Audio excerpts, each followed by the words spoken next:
Stephen Torres smelled the copper 3 miles before he found the tent. Not blood, but the pennies Madison Garcia had melted into the snow in a perfect spiral, each one stamped with a face that wasn't Lincoln's. The January wind cut through his parka as he knelt beside the spiral, counting. 47 coins, their edges fused into the ice in a pattern that looked deliberate, looked sacred. His Garmin GPS map 60 CSX put him at 6,147 feet on the Iceberg Lake Trail, 2 miles past where Madison's last known position should have been according to her emergency beacon activation 3 days ago. The spiral was fresh. He could tell by how the copper still held traces of heat, melting through the powder in perfectly symmetrical channels. Stephen had been a ranger at Glacier National Park for 12 years. He'd stopped believing in coincidence after his 6th season, the year Danny Reeves had walked into the woods behind Lake McDonald and never walked out. That was 2003, 5 years ago, and Stephen still carried the guilt in the space between his shoulder blades where tension gathered like storm clouds. He photographed the pennies with his digital camera, then stood and followed the boot prints leading northeast. Madison's, size 7, the tread pattern matching the Merrill Moab ventilators her emergency contact had described. But there was something wrong with the gait. The right foot dragging slightly, the left compensating with an awkward pivot, like she'd injured herself, or like something else was learning to walk in her body. Stephen pushed the thought away. Hypothermia did strange things to people, made them strip naked in sub-zero temperatures, convinced their burning skin needed cooling, made them dig burrows in the snow seeking warmth in frozen earth, made them do things that looked ritualistic, but were just the brain shutting down in fractured sequences. The radio on his belt crackled. "Torres, this is base. What's your position?" He pressed the transmit button on his Motorola XPR 7552. 2 miles past Madison's beacon point. I've got tracks, following northeast toward Iceberg Lake. Copy that. Weather Service is calling for heavy snow by 1400 hours. You've got maybe 3 hours before visibility drops to 0. Stephen checked his watch. 11:23 a.m. Understood. I'll update in 30. He didn't mention the pennies. Didn't mention how his breath had started fogging white, even though the temperature had risen 3 degrees in the last 10 minutes according to his thermometer. Didn't mention the shapes in the tree line that looked like people standing motionless, but were just lodgepole pines casting shadows in ways shadows shouldn't fall. Danny had seen shapes too before the end. Stephen had been the one to find Danny's camera, 6 months after the disappearance. The memory card corrupted, but the forensic team had recovered 3 photos. One of Danny smiling at base camp, one of the woods at sunset, and one of Danny's own face, close up. Eyes wide and pupils dilated to black holes. Mouth open in an expression that wasn't quite a scream. Behind him in the photo, barely visible in the grain, a figure tall enough that its head disappeared past the frame's edge. The official report called it a tragic accident. Exposure, disorientation, a fall. They'd found Danny's body 8 miles from where he'd started, curled against a boulder, frozen solid. The autopsy showed his stomach was empty except for bark and pine needles, despite the 3 days of supplies in his pack that he'd never touched. Stephen forced himself back to the present. Madison Garcia, 24 years old, solo hiker from Bozeman, reported overdue by her roommate when she didn't return from what was supposed to be a 2-day trek. Her car was still in the Iceberg Lake trailhead lot, covered in 4 inches of fresh snow. Her emergency beacon had activated 48 hours ago, then gone silent. The tracks led him to the tent. It stood in a clearing that shouldn't exist. Stephen knew this trail, knew every turn and switchback, and there had never been a clearing here. But the trees formed a perfect circle around the small dome tent, their trunks bent inward at impossible angles, as if they'd grown that way over decades, despite the fact that Stephen had hiked this exact route last October without seeing anything unusual. The tent was Columbia brand, green and gray, the kind you could pick up at any outdoor store. It wasn't covered in snow despite the storm that had blown through yesterday. Madison's boots sat outside the entrance, placed side by side with military precision, the laces tied together in a complex knot that Stephen recognized from his Navy days. A bosun's hitch, the kind used to secure lines under extreme tension. He called out, "Madison Garcia?" Park Service, are you in there? The wind died completely. In the sudden silence, Stephen heard breathing. Slow, measured, coming from inside the tent. Not the rapid panting of hypothermia or injury. Something patient, something waiting. His hand moved to the pepper spray on his belt, then stopped. Pepper spray wouldn't help if Madison was hurt. Wouldn't help if she was confused, hypothermic, seeing him as a threat. He'd done this before. He could do it again. Madison, I'm Ranger Torres. Your roommate reported you overdue. I'm here to help. The breathing continued. Steady. Inhale for 4 counts. Exhale for 4, like meditation. Like prayer. Stephen unzipped the tent fly. Madison Garcia sat cross-legged in the center, wearing only thermal underwear despite the cold. Her skin was blue-white, the color of skim milk, but she wasn't shivering. Her eyes were open, focused on something above Stephen's head, and her lips moved in silent repetition of words he couldn't hear. Between her hands she held a knife, not a camping blade, but something older, bone-handled, the edge dark with what looked like dried blood. Around her, carved into the tent floor with methodical precision, were symbols. Stephen didn't recognize the language, but he recognized the intent. Warding signs, protection circles, the desperate mathematics of someone trying to keep something out, or keep something in. Madison, he said softly, the way you'd speak to a spooked horse. I need you to put down the knife. Her eyes flicked to him, and for a moment Stephen saw recognition. Fear. Relief. Then something else slid behind her pupils, something that looked at him with hunger so profound it made his stomach cramp in sympathetic echo. Too late, she whispered. Her voice sounded wrong, layered, as if multiple throats spoke in imperfect unison. It's already inside. She drove the knife into her own thigh. Stephen lunged forward, grabbed her wrist, twisted the blade free. Blood welled dark and thick, but Madison didn't scream. She laughed instead, high and broken, and her breath smelled like meat gone bad.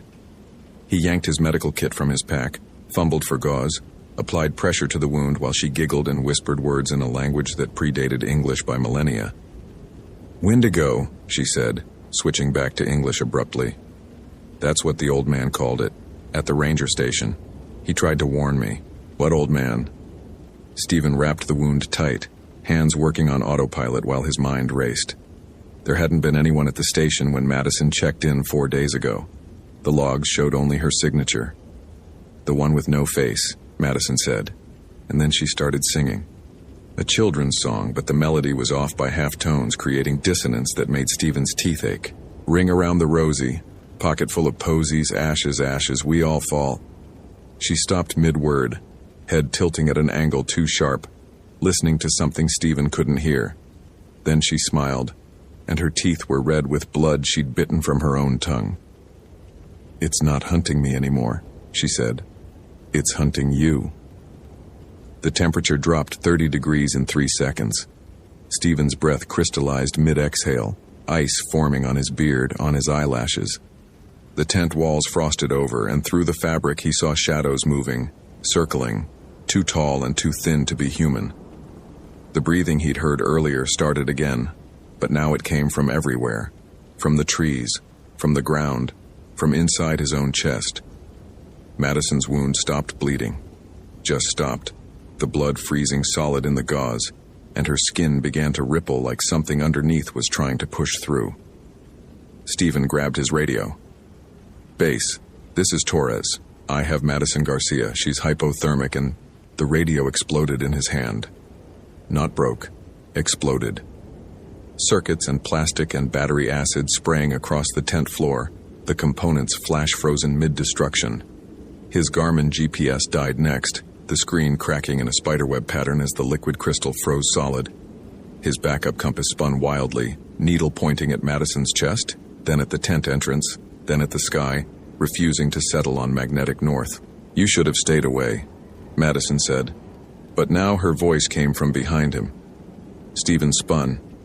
She was still sitting in the same position, hadn't moved, but her reflection in the metal water bottle showed her standing, reaching for him with hands that had too many fingers. The tent rip opened from outside, not unzipped, ripped, the fabric tearing in a vertical slash that revealed the clearing beyond. Except the clearing wasn't the same. The trees were closer, their branches interlocked overhead in patterns that looked like rib cages, and the snow had turned red with something that wasn't rust. Standing in the tree line was Danny Reeves, 5 years dead, frozen solid at the bottom of a ravine, body cremated and scattered in a memorial service Stephen had attended with hands that wouldn't stop shaking. But here he stood, wearing the same clothes he'd disappeared in, faced the same age he'd been at 29, except his eyes were empty sockets that somehow still saw. "Run," Danny said, and his jaw didn't move, the words emanating from the frozen air itself. "It's not finished with us yet." Stephen didn't run. Couldn't. His legs had locked, muscles refusing signals from a brain that had temporarily shorted out under the weight of impossibility. This wasn't real. Couldn't be real. Hypothermia caused hallucinations, caused shared delusions, caused... Madison grabbed his face with both hands and forced him to look at her. Her pupils had dilated so wide there was no iris left, just black holes pulling light inward, and in that darkness, Stephen saw things moving. Shapes with antlers and elongated limbs, crawling across the landscape of her mind like parasites across a host's skin. "Listen," she hissed, and her breath was cold enough to burn. It came down from the north 3 winters ago. The Blackfeet elders knew. They tried to warn the rangers, but no one believed them. They said the Wendigo walks when the hunger gets too strong, when someone crosses the line and tastes what shouldn't be tasted. It doesn't just kill. It transforms, it spreads. "Wendigo isn't real," Stephen said, but his voice broke on the last word. "It's a myth. A cultural metaphor for what?" Madison's laugh was sharp enough to cut. For greed, for cannibalism. It's not a metaphor when it's standing in front of you, Ranger Torres. It's not a myth when it's wearing your friend's face. Danny, or what wore Danny's corpse, took a step closer. Ice cracked beneath his feet, spreading in fractal patterns that looked too deliberate to be natural. Behind him, more shapes emerged from the tree line. People Stephen recognized from old missing persons reports, hikers who'd vanished over the years, their cases closed with the clinical efficiency of bureaucratic acceptance. They all had the same empty eyes, the same wrong way of moving, joints bending in directions that violated anatomy. "You felt it, didn't you?" Madison's voice had softened to almost gentle. "After Danny died, that hunger, that emptiness that nothing could fill. You thought it was grief, but grief doesn't make you want to consume. Grief doesn't make you dream of eating the world." Stephen's stomach cramped violently and he tasted copper. Not metaphorical, actual copper. The same taste from the melted pennies outside. His vision doubled, tripled, and suddenly he was seeing through multiple perspectives. His own eyes, Madison's black hole pupils, the empty sockets of Danny's reanimated corpse, all of them staring at the same point in space, at something that existed between the trees, something so tall its head disappeared into cloud cover that hadn't been there a moment ago. The Wendigo was skeletal and massive, 15 feet tall with antlers that branched into fractals, each point sharp enough to pierce reality. Its skin was ice blue and translucent, showing the organs underneath, organs that still moved despite being frozen solid. Its mouth was a lipless gash filled with teeth that had grown in multiple rows, some pointing inward to prevent prey from escaping once caught. But worst was its stomach, distended and swollen, bulging with shapes that pressed against the translucent skin from inside. Faces of the consumed still visible and still screaming soundlessly. It looked at Stephen with eyes like chips of black ice, and he felt the hunger slam into him with physical force, not for food. He understood now that food was just the gateway, the first transgression. The true hunger was for warmth, for life, for everything that moved and breathed and existed in a way the Wendigo no longer could. It wanted to consume the world not for sustenance but for the brief moment of heat as something alive passed into something dead. "I didn't mean to," Madison whispered. She was crying now, tears freezing on her cheeks before they could fall. The storm came so fast, I got turned around, found a cabin, but there was someone else there, or what was left of someone. I was so hungry, so cold. I just wanted to survive. Stephen understood then what had happened. What always happened. The terrible arithmetic of survival when pushed beyond the breaking point. The line that seemed so clear in civilization became blurred in the wilderness, became invisible when death whispered that taking just a small piece would be worth it to see tomorrow. How much, he asked, and his voice sounded distant, like it was coming from someone else's throat. Enough, she said. The Wendigo took another step closer, and the temperature dropped further.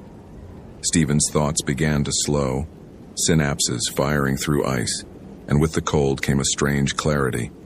He understood now why Danny had walked 8 miles from his camp, understood why his stomach had been full of bark and needles.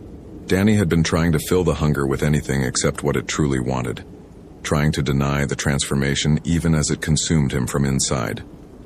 The other shapes, the missing hikers, formed a circle around the tent. They were all in different stages of transformation, some still mostly human, others already becoming something else. The Wendigo made them, Madison had said, but that wasn't quite right. The Wendigo didn't make anything.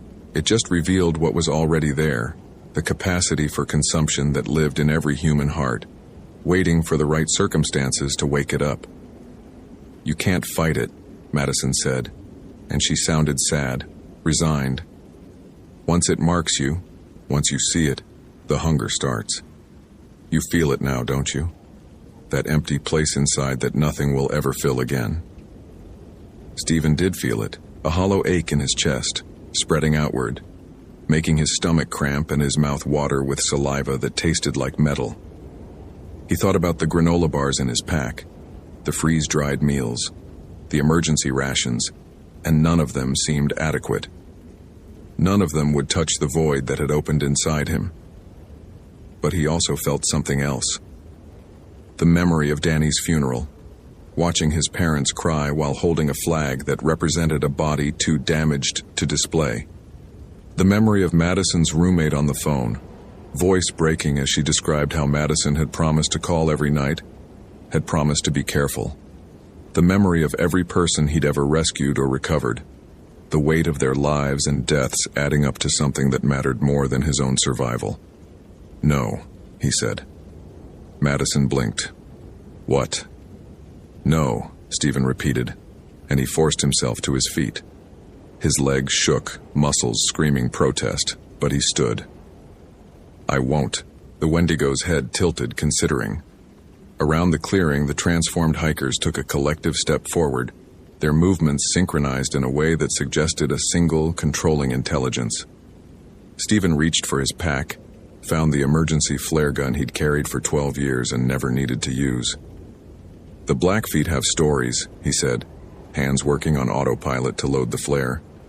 Not just about the Wendigo, about how to stop it. Fire, not regular fire, purifying fire. The kind that burns away corruption. You can't burn us all, Madison said, but there was hope in her voice now. Desperate, terrible hope. And even if you could, it would just find others. It always does. It's hunger, Ranger Torres. Hunger never dies. No, Stephen agreed. But people can choose to starve. He fired the flare directly into the Wendigo's distended stomach. The effect was immediate and catastrophic. The creature's translucent skin ignited, but the fire wasn't normal flame. It burned blue, white, and cold, frost fire that spread across the Wendigo's body in patterns that looked like veins. The thing opened its mouth to scream, and the sound that emerged was every voice it had ever consumed screaming in unison. Hunters and prey, predator and victim, all of them burning together. The circle of transformed hikers collapsed as one, their bodies hitting the ground like puppets with cut strings. Madison gasped, her eyes clearing for just a moment, long enough for Stephen to see the real her underneath the possession. She mouthed 2 words, "Thank you." Then the fire spread to her. Stephen lurched forward, but it was too late. The frost flame consumed her in seconds, reducing her body to ash that blew away on a wind that came from nowhere. The tent collapsed, burning away in the same blue-white fire. The trees around the clearing began to crack, ice forming on their bark in patterns that looked like screaming faces. The Wendigo burned brightest of all. As it died, Stephen saw the shapes inside its stomach clearly. Not bodies, but something else. Souls, maybe, or whatever remained after the flesh was consumed. They poured out through the flame, translucent and formless, and for a moment he saw Danny among them. His friend looked at him with eyes that were finally, mercifully empty of hunger, and nodded once before dissolving into light. Then the Wendigo was gone. The clearing was gone. The circle of trees had vanished, leaving Stephen standing in the middle of the normal trail, the one he'd hiked dozens of times with nothing around him but fresh snow and silence. His radio was intact on his belt. His GPS showed his position exactly where it should be. The thermometer read 12 degrees Fahrenheit. Cold, but not impossible. It was as if the last hour had never happened, except for the ash on his gloves, except for the memory of Madison's eyes clearing at the end, except for the hollow ache in his chest that wasn't quite hunger but wasn't quite nothing either. Stephen stood there for a long moment, breathing hard, watching his breath fog in the air. Normal air.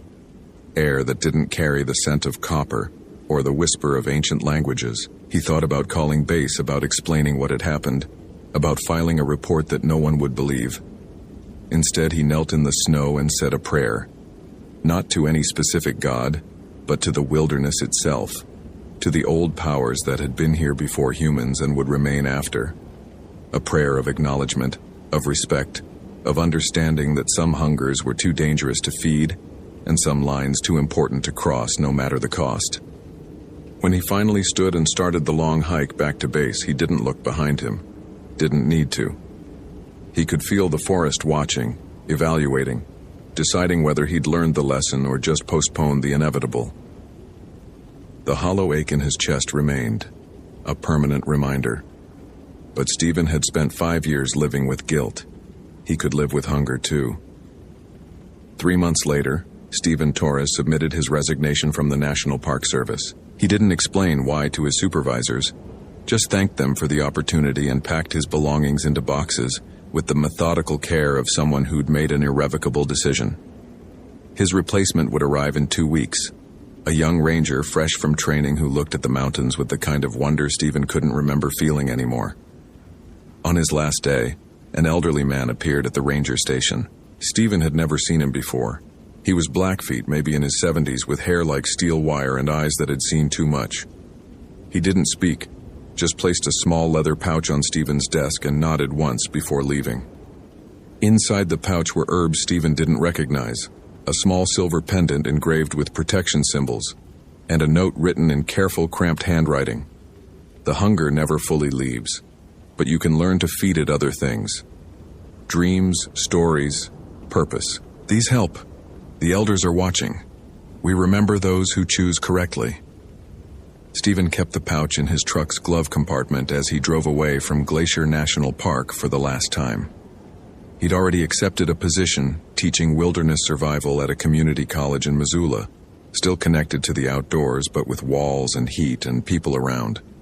Still useful, but safer. For everyone.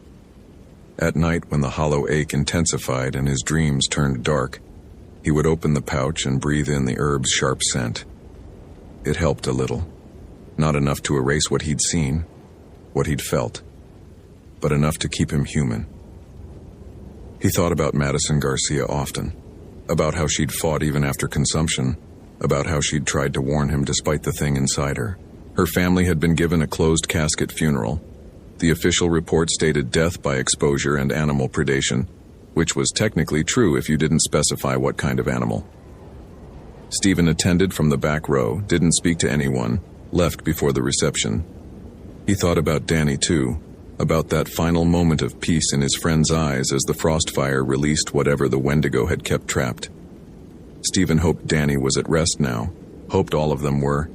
Madison, the other lost hikers, the countless victims consumed over centuries by the hunger that walked on two legs and wore the shape of human need. But mostly, Stephen thought about the choice. The moment when Madison had reached for forbidden sustenance and crossed the line, believing it would save her.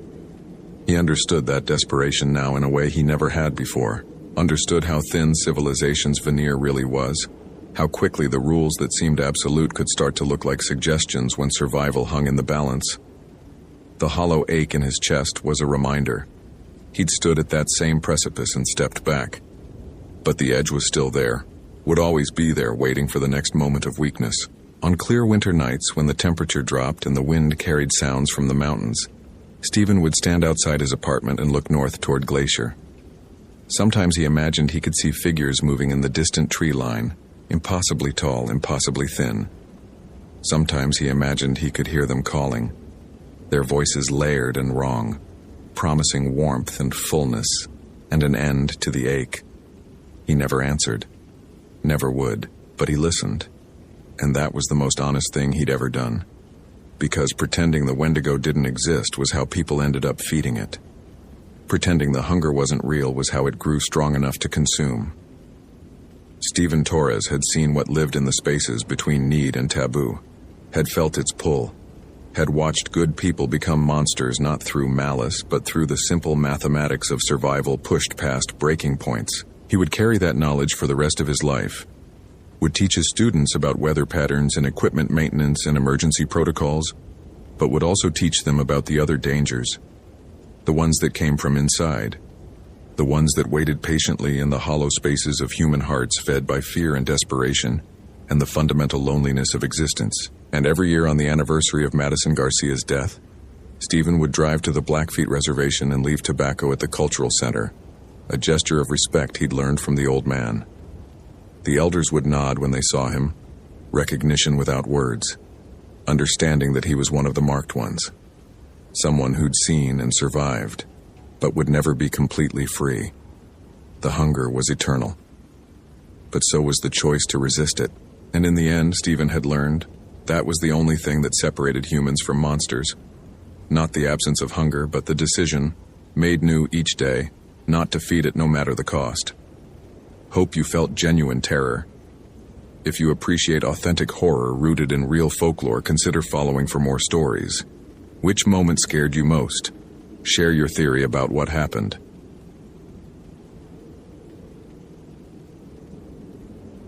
The tent was still zipped from the inside. Benjamin Reeves stood 3 feet from the entrance, hands on his hips, studying the configuration with the same methodical attention he applied to every anomaly in his 14 years as a ranger.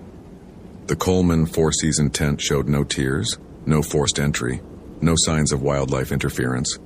The zipper pulls hung at their proper position. Interior side, secured together with the small metal clip Lucas Webb had mentioned in his check-in call 5 days ago. A nervous habit, he'd said, from his years backpacking through grizzly country.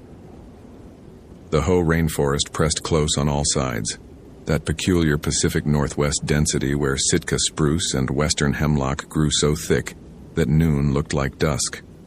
Moss hung from branches and curtains of prehistoric green. Everything dripped, everything waited. Benjamin circled the tent twice, GPS unit in hand, a Garmin GPS Map 60 CSX, the same model he'd carried since the department upgraded in 2006. The coordinates matched exactly what dispatch had pulled from Webb's last satellite phone ping, 47.8023 Deegan, 123.8956 DQ, approximately 8 miles southeast of the Hoh Rainforest Visitor Center, well off the maintained trail system. Webb had obtained the proper backcountry permit, everything by the book, except the tent was zipped from the inside, and Lucas Webb was gone. Benjamin had seen strange things in Olympic National Park. He'd found hikers who'd wandered miles off trail, insistent they'd been following blue blazes that didn't exist. He'd recovered bodies from falls where the victims had inexplicably removed their boots before going over. He'd documented odd animal behavior that the biologists at the station cataloged with frowns and non-committal murmurs. But each incident had eventually yielded to rational explanation. Dehydration, hypothermia, head trauma. The human brain could convince itself of remarkable fictions when survival systems began failing. This was just another puzzle. Benjamin had always been good at puzzles. He keyed the Motorola XPR 7550 radio clipped to his shoulder. Reeves to base. I've located the web campsite. Subject is not present. Campsite appears intact but unoccupied. Beginning evidence documentation. The radio crackled. Copy that, Ben. Want me to call in SNR protocol? Negative. Let me sweep the immediate area first. Webb might have gotten disoriented, wandered off. I'll check the surrounding grid. Benjamin knew the statistics. 70% of lost hikers were found within 3 miles of their last known location. Usually they'd tried to find water and gotten turned around. I'll radio in 30. Copy. Be safe out there. Benjamin approached the tent. The forest floor was deep Olympic duff. Decades of decomposed needles and moss that gave no clear tracks. He photographed the tent from 4 angles with his department-issue Nikon, then unzipped the entrance. The smell hit him first. Not decay. The tent was too well ventilated for that, mesh panels on 3 sides, but something else. Incense, maybe. Sandalwood and something sharper. Medicinal. Benjamin logged it mentally and stepped inside. Everything was arranged with almost ritualistic precision. Webb's sleeping bag lay flat and smooth, as if carefully smoothed rather than slept in. A MSR Dragonfly camp stove sat in the corner, fuel canister beside it, both untouched. Food bag hung from the ridge line, proper bear protocol still sealed. Water bottles lined up along one wall, each exactly 3/4 full. The orange dry bag Webb had listed on his permit application sat in the far corner. And on the sleeping bag, centered perfectly, lay a journal. Benjamin pulled on latex gloves from his first aid kit before picking it up. Standard moleskin, black cover, elastic closure. He opened it. The first entry was dated October 12, 2008, 8 days ago. First night in the hoe. Everything you'd expect. Mosquitoes worse than I remember from my last trip in '04. Found this campsite by following what looked like a game trail, probably elk. Coordinates logged in case I need to relocate. Something about this spot feels right. Quiet. Old. Benjamin flipped forward. The handwriting remained neat, controlled, precisely the kind of script you'd expect from a software engineer who'd spent his life organizing information into clean systems. Lucas Webb's employment verification had listed him as a senior developer at Microsoft's Redmond campus. Degree in computer science from MIT. Hiked recreationally for stress relief. 36 years old. Never married. His emergency contact was a sister in Vermont. October 13th, 2008. Heard something last night. Not wildlife. I know those sounds. This was different. Rhythmic. Like breathing, but too slow, too deep. Probably just whined through the trees, creating weird acoustics. The density here plays tricks. Explored north today. Found an old cedar about 2 miles out that's been stripped of bark in a pattern. Not bear marking. Too deliberate. Almost looks like Japanese characters, but that's ridiculous. Maybe old survey marks from logging days, though this area should be virgin growth. Benjamin's frown deepened. He'd worked these sectors for more than a decade. There were no logging roads this deep in the hoe. The valley had been protected since the park's establishment in 1938. October 14th, 2008. The breathing sound again. Closer. I timed it. 7 seconds between each exhale. That's not natural. That's not anything. Found more markings. Same characters. Same deliberate style. They form a pattern. I mapped it on the GPS. 5 trees arranged in a rough circle about 50 yards across. My camp is dead center. I should leave. That would be the smart thing. But I'm a rational person. There's an explanation. Survey marks. Some old Forest Service project. Vandalism from decades ago. I'm not going to spook myself with ghost stories. Benjamin stood. Through the tent's mesh panels, the forest presented its usual dense green monotony. Nothing moved. Nothing made sound beyond the eternal whisper of water dripping from infinite surfaces. He continued reading.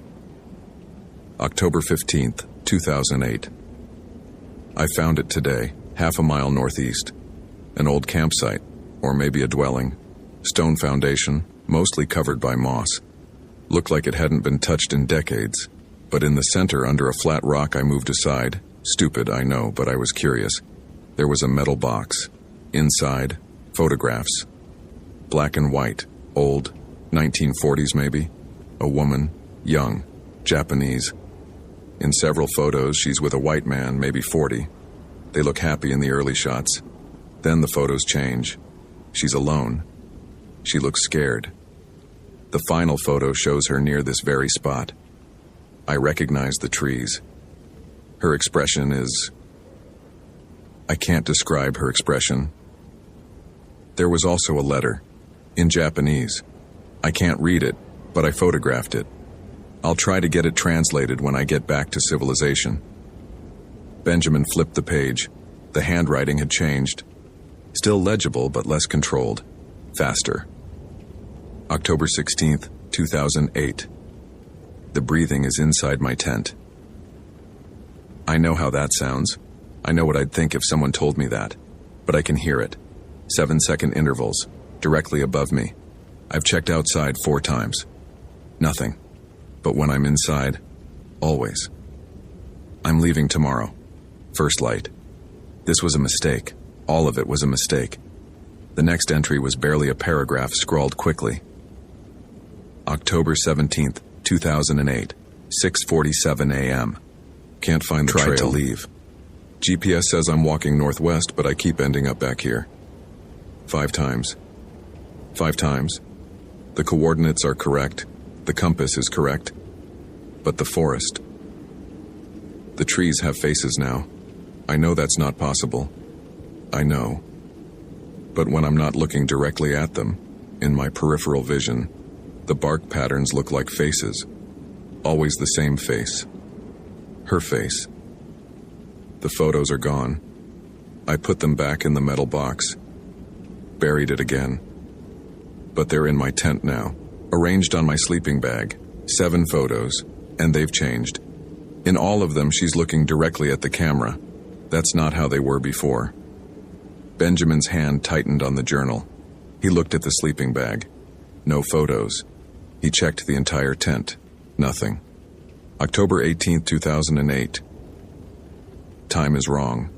My watch says 3 p.m., but it's dark. Actually dark. Stars out. But when I check my watch again, it says 3 p.m. Same time. Always 3 p.m. She was standing outside the tent last night. I saw her through the mesh. White dress. Black hair covering her face. She didn't move. Just stood there for, I don't know, hours. When I finally looked away and looked back, she was closer, right against the mesh. I could hear her breathing. 7-second intervals. I tried the radio. Just static. Satellite phone won't acquire signal even though there's clear sky. I'm documenting this because someone needs to know. Someone needs to understand what happened here. There was a photograph with the letter. I didn't mention it before. Didn't want to write it down, but I need to now. The white man, he's in military uniform. Army. The photo shows him with his hand on her throat. She's on the ground. The next photo. God.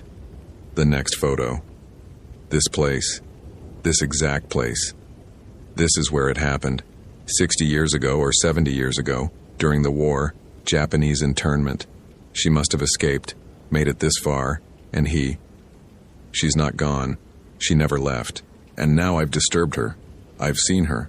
I've read her letter. I've completed something I don't understand. If someone finds this, don't read the letter. Don't translate it. Don't. The entry stopped mid-sentence. Benjamin flipped the page. One final entry, written in different handwriting. Neater. More deliberate. Feminine. October 19th, 2008. He understands now. You will too. Benjamin dropped the journal. His hands were shaking. A purely physiological response to the adrenaline spike, he told himself. The rational explanation was clear. Lucas Webb had experienced a psychological break. Isolation-induced psychosis. It happened. The journal entries were a documentation of declining mental health, probably triggered by dehydration or exposure to natural toxins. Some mushrooms in the Pacific Northwest could cause vivid hallucinations. But the last entry, the handwriting change. Benjamin picked up the journal again, carefully. He'd bag it as evidence. The disappearance was now officially a search and rescue operation with possible mental health crisis. He'd call it in, get a team out here by morning, expand the search grid. His Motorola crackled, not with a voice, with white noise, rhythmic and pulsing. 7 seconds of static, 7 seconds of silence, 7 seconds of static. Base, this is Reeves. Radio check. Nothing. Base, do you copy? The static continued its pattern. Benjamin stepped out of the tent. The forest had changed. Not visibly. The trees were still trees, the moss still moss. But the quality of light had shifted. It was 2:47 p.m. according to his watch. Should be decent daylight even in the dense canopy. But the shadows seemed wrong. Too long. Too angular. He pulled out his GPS unit. The coordinates were correct. Same position. But when he checked his stored waypoints for the route back to the main trail, they were gone. All of them. Just blank memory. That's not possible, he said aloud. The GPS used flash memory. It didn't just delete, not without user input. He tried manual navigation, pulled out his compass.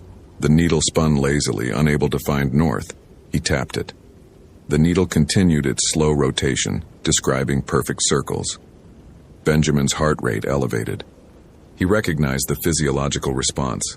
Quickened pulse, heightened awareness, peripheral vision narrowing.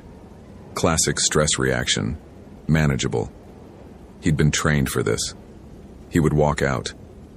No GPS, no compass. Fine. The sun was west. He could see patches of sky through the canopy. Navigate by dead reckoning. He'd done it before during training exercises. Benjamin started walking northwest. He counted steps. One of the old tricks. 600 steps would be roughly a quarter mile at his normal pace. At 600 steps, he checked his position by landmarks. That distinctive spruce with the split trunk. He'd passed it already. 15 minutes ago, walking in the opposite direction. Impossible. He tried again. Different direction. Due north. Counted steps. At 400, he found himself approaching his original position. The tent was visible through the trees. Benjamin stopped. His breathing had quickened despite his attempts to control it. This wasn't panic. This was data. Information that didn't fit his model of reality. He just needed to expand the model.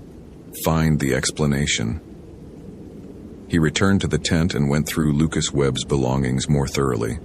The dry bag contained spare clothing, all folded precisely. A paperback copy of Gravity's Rainbow, bookmarked about halfway through. A first aid kit, unused, and at the bottom, wrapped in a plastic bag, a metal box. Benjamin opened it. No photographs. Just a letter, yellowed paper covered in Japanese characters, and a small object wrapped in cloth. He unwrapped it carefully. A wooden comb, dark with age. Strands of long black hair still clung to its teeth. The temperature dropped, not gradually, instantly. Benjamin could see his breath. He looked up. Through the tent's mesh panel, in his peripheral vision, something white stood between the trees. Benjamin turned his head to look directly at it. Nothing there. But when he looked away, focused on the tent wall beside him, the white shape reappeared in his peripheral vision. Closer now. "This isn't real," he said. His voice sounded too loud. Hallucination, carbon monoxide from the stove maybe, or... The breathing started. 7 seconds of silence. 7 seconds of exhalation. Deep, rattling, wrong. 7 seconds of silence. It came from directly above the tent. Benjamin's training kicked in. In emergency situations, you followed protocol. He grabbed his radio. "Mayday, Mayday, this is Ranger Reeves, badge number 2847, declaring emergency at coordinates." The radio screamed. Not static, an actual scream, high-pitched and prolonged and inhuman. Benjamin dropped it. His hands were shaking badly now. He recognized this as significant. He never shook. He'd pulled bodies from the Ho River in January without shaking. He'd talked down a suicidal hiker on a cliff edge without shaking. But now his hands trembled like leaves. The white shape was inside the tent. Benjamin could see it in his peripheral vision. Tall, humanoid, long black hair covering where a face should be. White dress, old-fashioned, hanging perfectly straight despite no wind. He forced himself to turn, to look directly at it. Nothing. Empty tent. He looked away. It was closer. Directly beside him now, kneeling next to the sleeping bag, the smell intensified. Not incense. He understood that now. It was decay masked by sandalwood.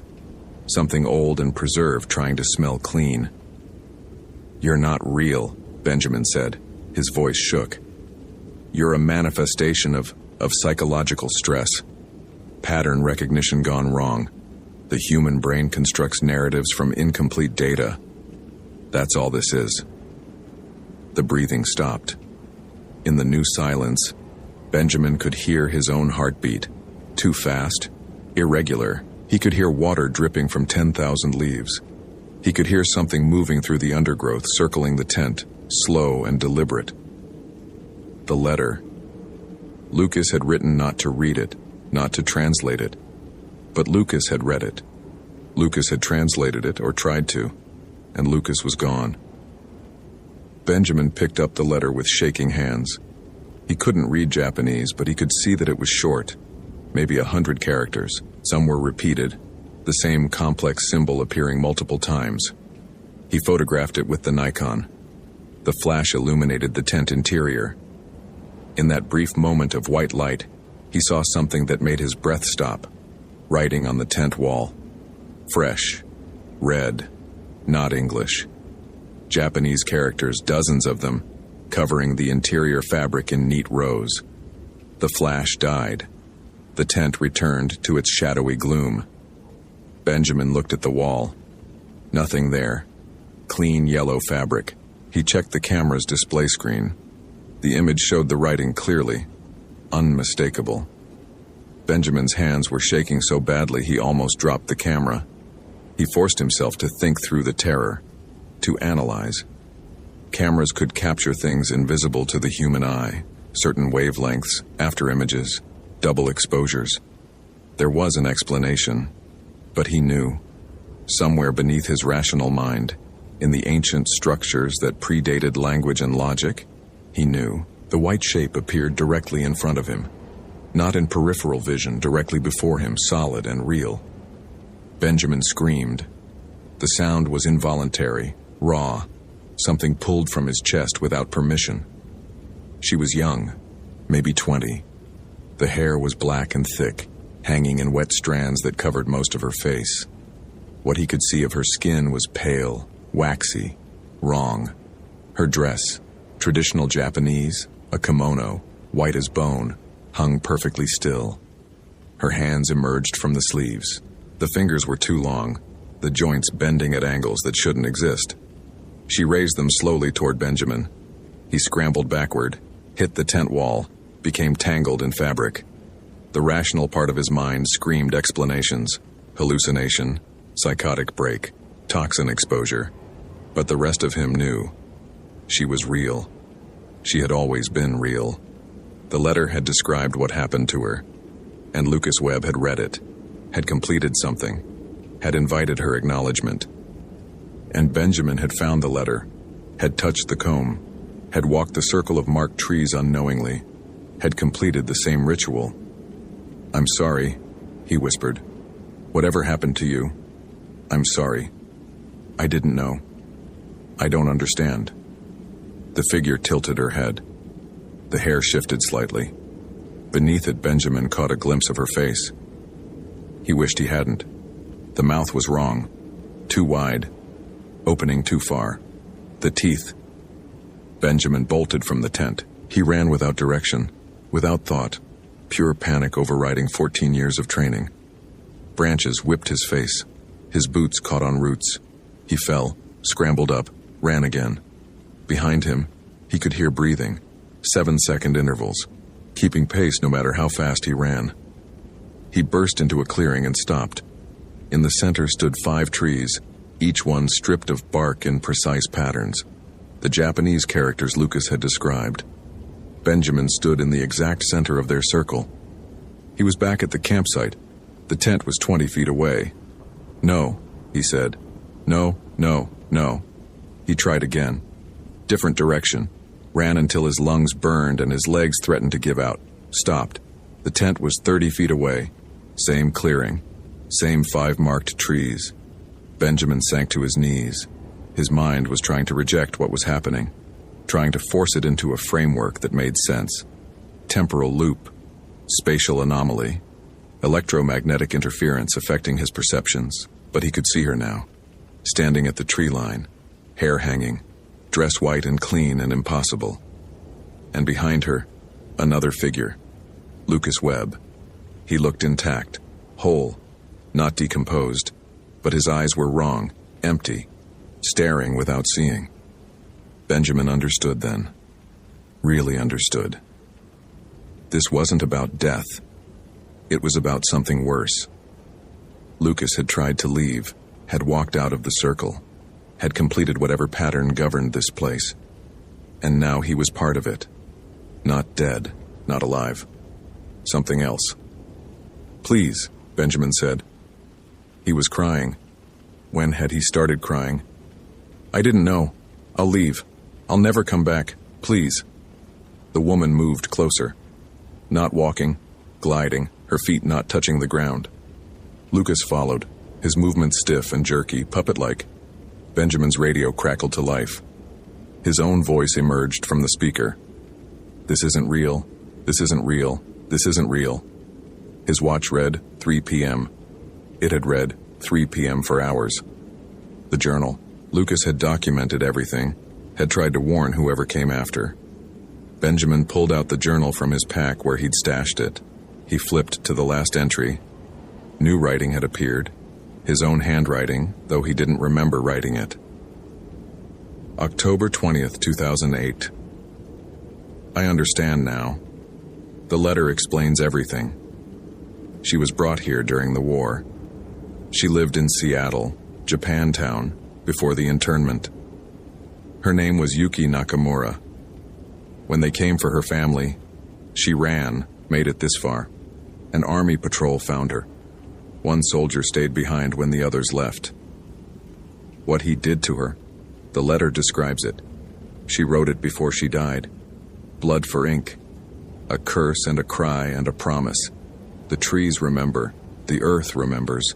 This place is hers now. She doesn't want to hurt anyone. She just wants to be seen, to be acknowledged, to have someone understand what happened here. But once you understand, once you really see her, you can't leave, because seeing her means being seen by her, and she's been alone for so long. Benjamin stared at the words. He didn't remember writing them, but that was his handwriting, his pen. He looked up. She was inches away now. He could smell the decay beneath the sandalwood, could hear the breathing, slow and deep and deliberate. She raised one too long hand and touched his face. Her fingers were ice and fire and ancient pain all at once. And suddenly Benjamin could see, not with his eyes, with something deeper. He saw the small apartment in Seattle where she'd lived with her parents and younger brother. Saw the panic when the notices came. The desperate flight into the mountains, always looking back. The relief when she thought she'd made it far enough. The soldier's face. Young. Scared. Following orders until orders ran out and baser instincts took over. The letter written in blood. The curse spoken with a dying breath. The promise that she would remain, that she would wait, that anyone who found this place would understand. Benjamin was screaming. He realized he'd been screaming for several minutes. The images wouldn't stop. Her terror, her pain, her death, slow and cold and alone. And then the years after. Consciousness without life. Awareness without body. Trapped in this circle of trees, this prison of her own making. Unable to leave, unable to rest, unable to do anything but wait for someone to see her, to really see her. Lucas had seen her, had pieced together the story from the photographs and letter, had tried to leave. But the circle was complete. The curse was active. Once you entered, once you understood, you couldn't leave. You became part of the waiting. Benjamin felt himself changing, not physically. Worse than that, his thoughts were slowing, his memories becoming distant and foggy. The terror was fading, replaced by a different feeling. Patient waiting, eternal watching, the need for someone to understand. He picked up his pen. The journal was open before him. His hand moved across the page. If you're reading this, you found us. There are 3 of us now. Yuki, who waits. Lucas, who understood too late. Me, who thought logic could explain away the impossible. Don't try to leave. You're already part of the circle.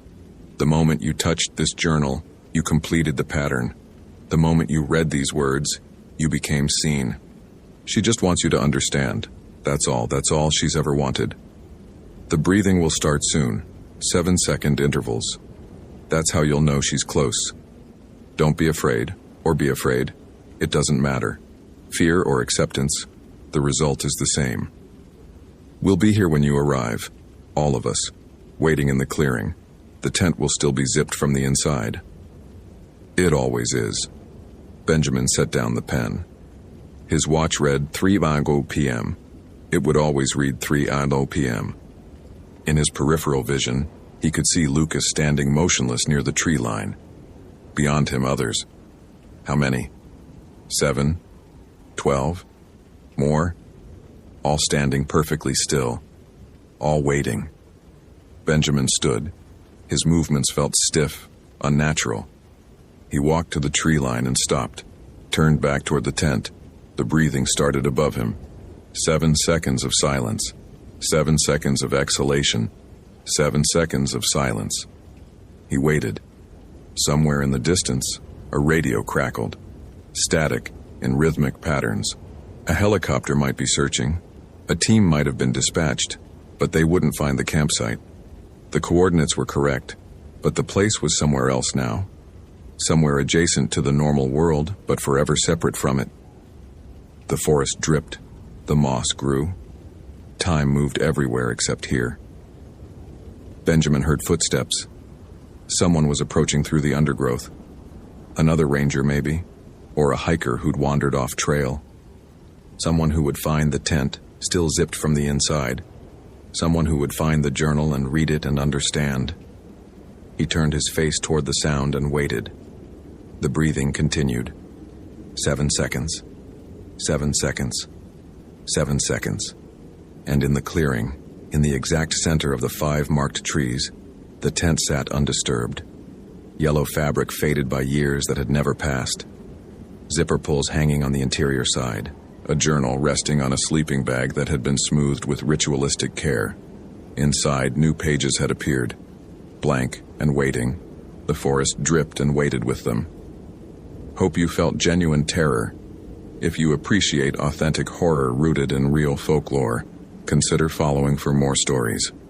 Which moment scared you most? Share your theory about what happened.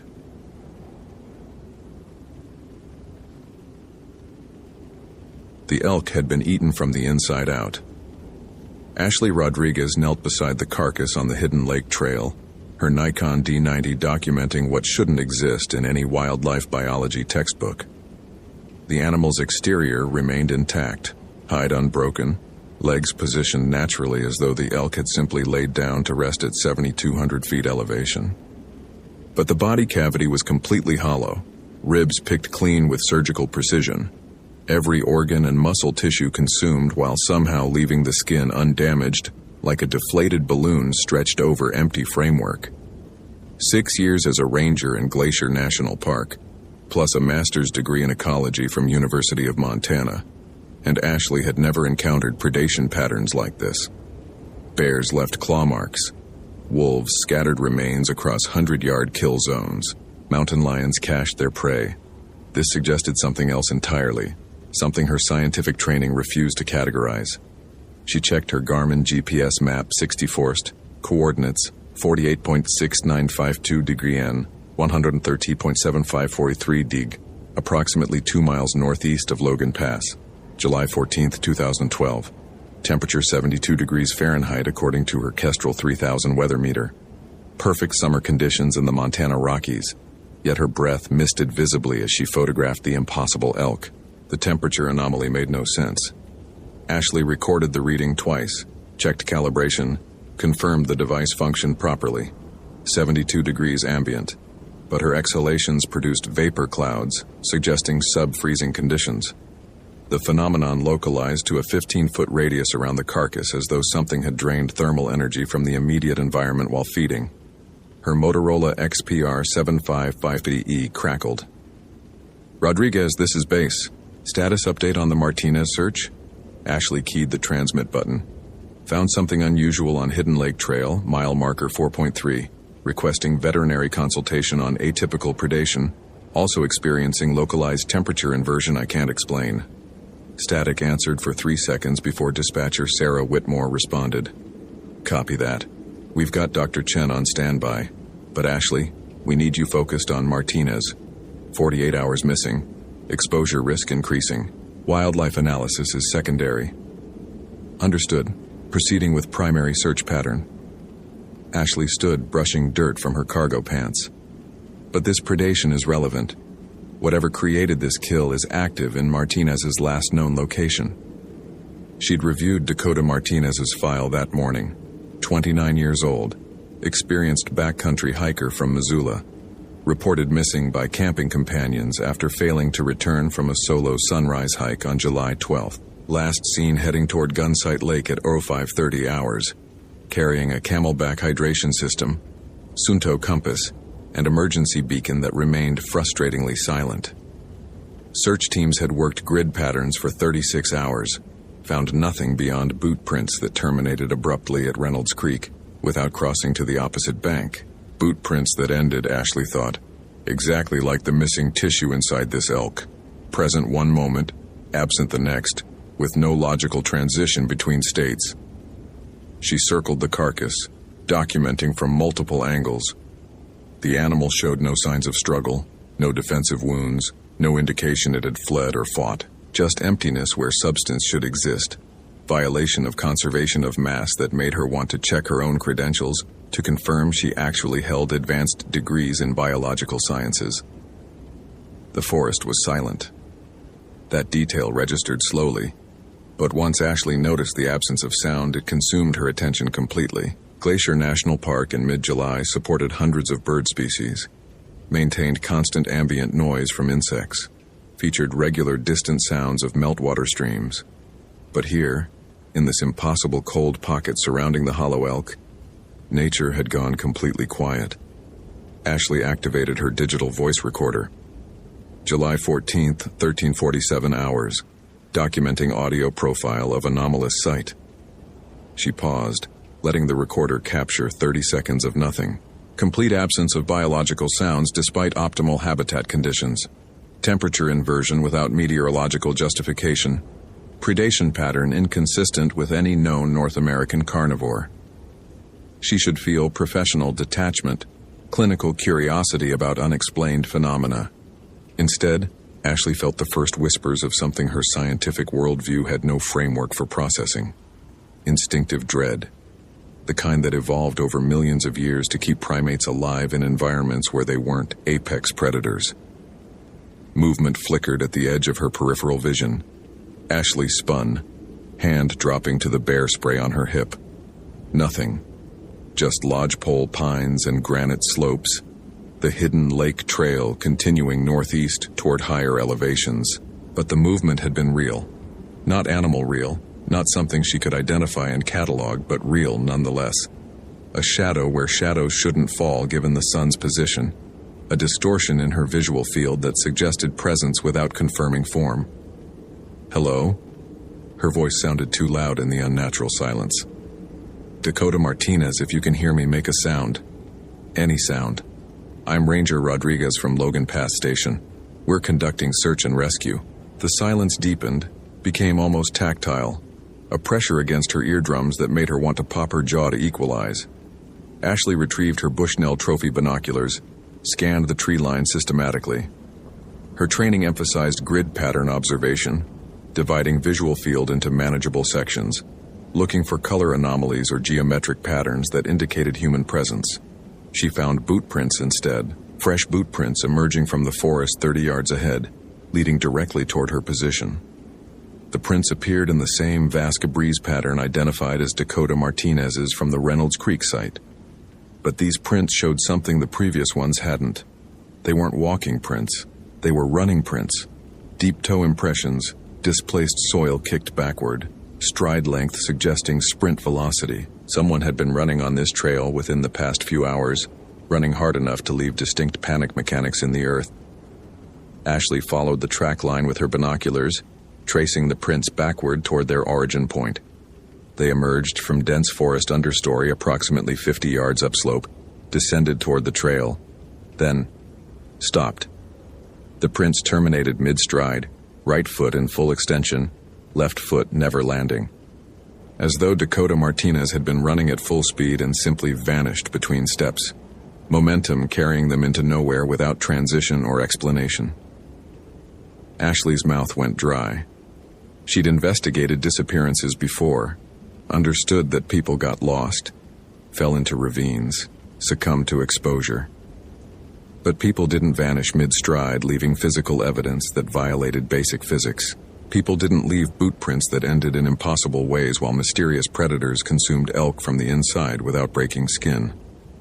She approached the termination point slowly, camera documenting each step. The final print showed precise detail: Vasque Breeze tread pattern, men's size 9, slight wear on the right heel consistent with pronation. The print impressed into soil with enough force to suggest significant body weight in motion, and then nothing, just undisturbed forest floor continuing in all directions. Ashley knelt, touched the soil beyond the final print. Soft loam should have recorded subsequent footfalls easily. Instead, the earth remained pristine, untouched, as though Martinez had achieved liftoff or been plucked from the trail by something operating outside normal physical constraints. Her radio crackled again. This time the voice wasn't Sarah Whitmore's professional dispatcher tone. This time the sound was wrong, distorted, pitched too low, words stretched into incomprehensibility. Ashley Rodriguez. Ashley grabbed the radio. Repeat your last transmission. You're breaking up badly. No response. Just static, then silence, then a sound that made her scalp prickle with atavistic recognition. Breathing. Heavy, labored breathing through the radio, as though something with lung capacity far exceeding human norms was exhaling directly into a microphone somewhere in the wilderness. Identify yourself, Ashley said, forcing her voice steady. This is an emergency frequency. Unauthorized use is a federal offense. The breathing continued for 10 seconds. Then a voice emerged through the static, speaking words Ashley didn't understand but somehow recognized on a cellular level. Weedikau, Nipa, Kishkamo. Cree. The words were Cree, one of the Algonquian languages spoken by indigenous peoples across the northern forests. Ashley had learned basic phrases during cultural sensitivity training, knew enough to recognize hunger and eat among the distorted syllables. But the voice pronouncing them sounded wrong, like human vocal cords attempting sounds they weren't anatomically designed to produce. The transmission cut out mid-syllable. Ashley tried raising base station. Rodriguez to Logan Pass, do you copy? I'm receiving unauthorized transmissions on this frequency. Request confirmation of radio security. Silence. Her radio showed full bars, indicated proper channel selection, displayed fully charged battery. But the device produced nothing beyond static that almost sounded like breathing if she listened too carefully. She switched to her backup comm system. Satellite phone, Iridium 9555 model, couldn't be jammed or interfered with by atmospheric conditions. The device powered up normally, showed satellite lock. But when Ashley tried connecting to Park Dispatch, the call failed immediately. She tried again. Same result. Tried her personal emergency contact. Failed. Tried 911. Failed. Every communication system simultaneously non-functional despite showing operational status. Ashley stood in the unnatural cold beside the impossible elk carcass, looking at boot prints that ended mid-stride, holding technological devices that worked perfectly, except for their actual intended purpose, and felt her scientific worldview beginning to fracture around the edges. She'd built her entire adult life on empiricism, on the principle that observable phenomena had discoverable explanations, that the universe operated according to consistent physical laws. Mystery was just unexplored territory, not evidence of the supernatural. Every strange occurrence she'd encountered during 6 years as a ranger had ultimately revealed rational causes. Strange lights were atmospheric phenomena. Mysterious sounds were mating elk. Missing persons were almost always found with logical explanations for their disappearance. But logic didn't explain elk consumed from within. Logic didn't explain boot prints terminating in thin air. Logic didn't explain radio transmissions in Cree from voices that shouldn't exist. Unless... Ashley pulled out her personal notebook, flipped to notes from mandatory cultural training conducted by Blackfeet Nation elders 3 years ago. The program had covered traditional territorial boundaries, sacred sites requiring special handling, and, she found the relevant page, legends that persisted across Algonquian cultures throughout the northern forests. Wendigo, Wetiko, Weetikau, different pronunciations of the same concept, spirits of insatiable hunger, creatures born from humans who violated cannibalism taboos, entities that consumed everything, flesh, spirit, warmth itself, leaving only emptiness behind. The training had presented these as cultural beliefs deserving respect, metaphors for greed and consumption, stories with psychological and moral purpose, not as literal descriptions of supernatural predators that hunted the Montana wilderness. Ashley had nodded through the presentation, filed it under interesting anthropology, and moved on to practical concerns like bear safety protocols and wilderness first aid. Because she was a scientist, and scientists didn't believe in monsters. Except here she stood, surrounded by evidence that refused to fit any scientific framework, while something in the forest spoke Cree through her radio and left human boot prints that ended between steps.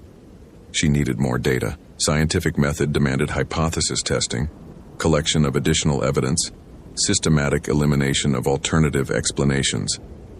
Ashley marked the termination point with bright orange surveyor's tape, photographed the site from multiple angles, then continued northeast on Hidden Lake Trail following the direction Martinez had been running. The temperature normalized after 50 yards, climbing back to the 72 degrees her weather meter insisted was accurate for July at this elevation.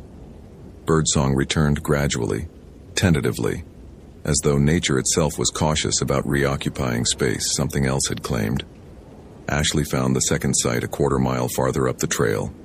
This time the evidence was less ambiguous, more viscerally disturbing. Something had been eating here. Not the clean surgical consumption that characterized the elk carcass, but frenzied, desperate feeding. The granite outcropping showed blood spatter patterns, drag marks, scattered equipment. A camelback hydration system torn open, contents frozen solid despite ambient temperature. A Sunto compass crushed flat as though stepped on by something with enormous weight. And on the rock face itself, carved with what looked like fingernails rather than tools, a message in English. Hungry, always hungry, can't stop eating, eating everything, help me before I eat. The handwriting deteriorated across the message, starting with relatively controlled letters and degenerating into frantic scratches. Ashley compared the writing to Dakota Martinez's signature from the missing person report, similar enough to potentially match, but the later portions showed motor control degradation, suggesting severe hypothermia or neurological impairment. She photographed the message, collected GPS coordinates, documented blood spatter patterns using her forensic training from seasonal law enforcement certifications. The blood was fresh, less than 12 hours old based on oxidation state. Type O positive according to the field test kit she carried for exactly these situations. Dakota Martinez's blood type per the missing person report, O positive. Ashley forced herself to think clinically, methodically, building a working hypothesis from available evidence. Hypothesis: Dakota Martinez had encountered something on this trail that triggered severe psychological break. Possibly hypothermia-induced psychosis despite warm temperatures. Martinez had begun behaving irrationally, running, hiding, eventually carving messages that suggested paranoid delusions about being consumed by hunger. The hypothesis felt inadequate, even as Ashley constructed it. Hypothermia didn't explain temperature inversions. Psychological breaks didn't explain elk predation patterns. Paranoid delusions didn't make communication systems fail simultaneously. But the alternative, accepting that something called a Wendigo actually existed, actually hunted these mountains, actually transformed humans into cannibalistic spirits, that alternative required abandoning everything her education had taught her about reality's fundamental nature. Ashley stood at the crossroads between worldviews, forensic evidence in one hand, cultural mythology in the other, knowing that choosing wrong might cost her life. The sound started while she debated. Low, distant, rhythmic, almost like breathing but too slow. Each inhalation lasting 10 seconds, each exhalation carrying a slight vocalization that approximated syllables without forming words. The sound came from uptrail, deeper into the wilderness, moving closer with the unhurried patience of an apex predator, approaching prey that had nowhere left to run. Ashley's training said, stand ground, make noise, appear large, standard protocol for predator encounters. But every instinct older than civilization screamed, run, hide, pray that whatever was making that sound hadn't noticed her yet. She ran. Not the measured retreat she'd learned in tactical training, but pure flight response. Higher brain functions surrendering to limbic system imperatives that predated language. Her boots pounded the hidden lake trail, camera equipment bouncing against her chest, radio and GPS forgotten in the immediate necessity of creating distance between herself and the breathing sound. The forest blurred past. Ashley registered landmarks without processing them. Bear Hat Mountain to the northeast, Reynolds Peak south, the trail climbing toward Continental Divide at Logan Pass. She'd covered this terrain hundreds of times, knew every switchback and elevation change, could navigate it blindfolded. But the trail was changing. Subtle alterations at first. A boulder that seemed slightly out of position, a tree that leaned at an unfamiliar angle. Then more obvious distortions. The trail forking where no fork existed on any map. Cairns marking paths that led into dense undergrowth rather than established routes. The forest was reorganizing itself around her, reality becoming malleable, geography refusing to obey consistent rules. Ashley forced herself to stop, pressed her back against a white bark pine, fought to regulate her breathing. Panic solved nothing. She needed to think, to analyze, to find the rational explanation that must exist beneath the impossible surface details. The breathing sound had stopped. Either she'd successfully escaped its range, or it had stopped pursuing because pursuit was unnecessary. Because prey that ran blindly into unfamiliar territory without navigation tools or communication would eventually trap itself without predator intervention. Ashley checked her GPS. The device showed her position as 48.7012 degree in 113.7401 degree W, coordinates that placed her approximately 3 miles northwest of where she'd started running. 3 miles in maybe 15 minutes, impossible at this elevation with full gear, requiring sustained sprint speed no human could maintain. Yet here she stood, breathing hard, but not collapsed, muscles aching but functional, at a location her GPS insisted was real despite the journey making no physical sense. She tried her radio again. Rodriguez to any station, emergency traffic, requesting immediate assistance. Static answered. This is Ranger Ashley Rodriguez, badge number 7734, requesting evac from coordinates 48.7012, 130.7401. I've found evidence related to the Dakota Martinez disappearance and need backup immediately. The static resolved into words, but not Sarah Whitmore's voice from base station. This voice was male, young, terrified. Ashley, oh God, Ashley, is that you? I can hear you, but I don't know where I am, and I'm so hungry, and I can't stop thinking about eating, and there's something wrong with me. Something really wrong. I can feel it changing me from inside, and... Dakota Martinez? Ashley gripped the radio. Dakota, where are you? Can you see any landmarks? I don't. Everything looks the same. All trees and rocks, and I've been walking for hours, but I keep ending up in the same place, and the hunger... God, the hunger won't stop, and I ate something, I don't remember what, but I remember the taste, and now I want more, and I can't... The voice cracked into sobbing. Don't come looking for me. Whatever's happening, it's contagious somehow. I felt it in the cold first, then the hunger. And now I'm changing, and if you find me, I don't know if I'll be able to stop myself from... The transmission ended with a sound Ashley would hear in nightmares for the rest of her life.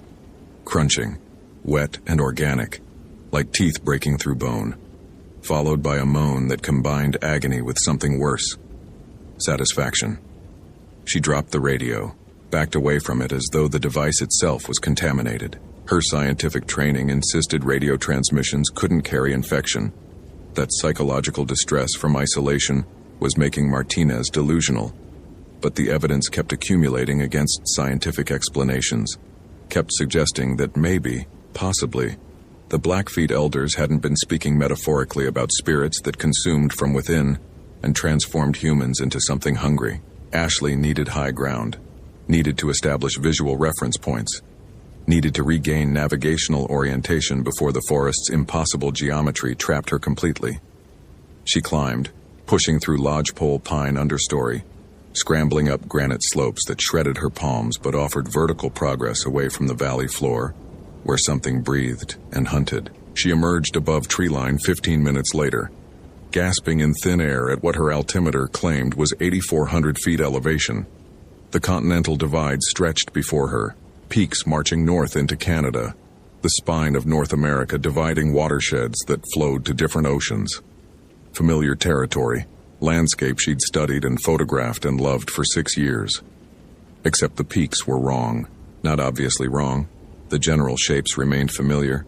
Bearhat and Reynolds and Clement still recognizable. But proportions had shifted. Distances refused to match her memory.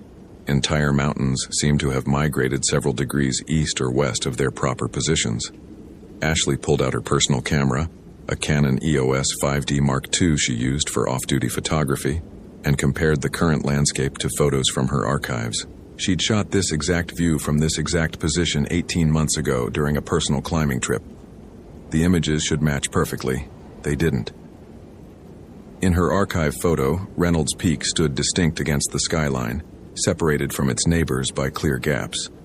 In current reality, Reynolds Peak had merged with Kootenai Peak, the gap between them filled with stone that shouldn't exist according to millions of years of geological formation. The landscape was literally rewriting itself while she watched. Ashley felt something inside her mind begin to fracture. Not dramatically, not with accompanying horror movie soundtrack, but quietly, inevitably, like ice developing hairline cracks before catastrophic failure. She'd built her identity on understanding reality through empirical observation, on the principle that careful measurement revealed truth regardless of preconceptions. But what did you do when careful measurement confirmed the impossible? When empirical observation documented reality's refusal to obey consistent rules? When your training and education became obstacles rather than tools, because they insisted you reject evidence your senses confirmed? She'd lost Dakota Martinez. That realization settled with brutal finality. Not, haven't found yet or still searching. Actually lost, maybe to death, maybe to transformation into whatever that radio transmission had suggested Martinez was becoming. And she might lose herself too if she couldn't integrate what she was experiencing into a functional framework for decision-making. Ashley sat on granite still warm from afternoon sun and forced herself to think like an anthropologist rather than a hard scientist. The Blackfeet elders had described the Wendigo not as supernatural entity, but as real danger with specific characteristics, behaviors, vulnerabilities. If she stopped resisting the framework and instead treated it as field guide to an unknown species, what did the information suggest?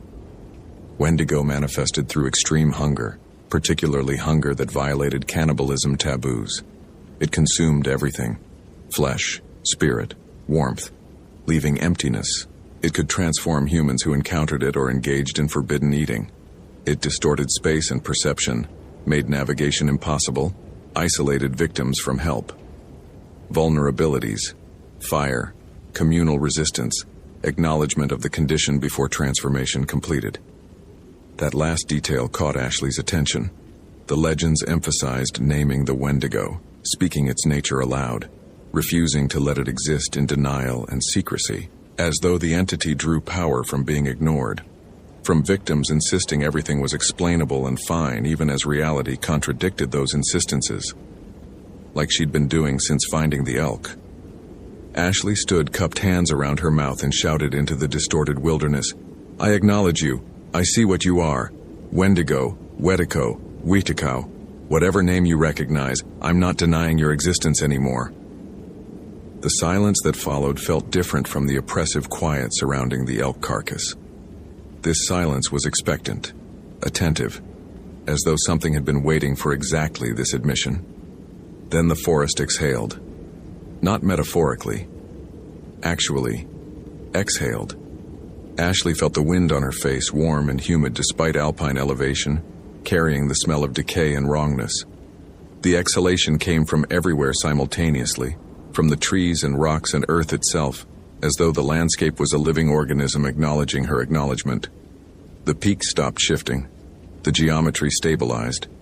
Ashley's GPS suddenly showed coordinates that matched her visual reference points, the numbers snapping into proper relationship with observable reality. But the breathing sound returned, closer now, maybe 50 yards downslope, moving with the methodical pace of something that knew pursuit was unnecessary because the prey had nowhere left to flee.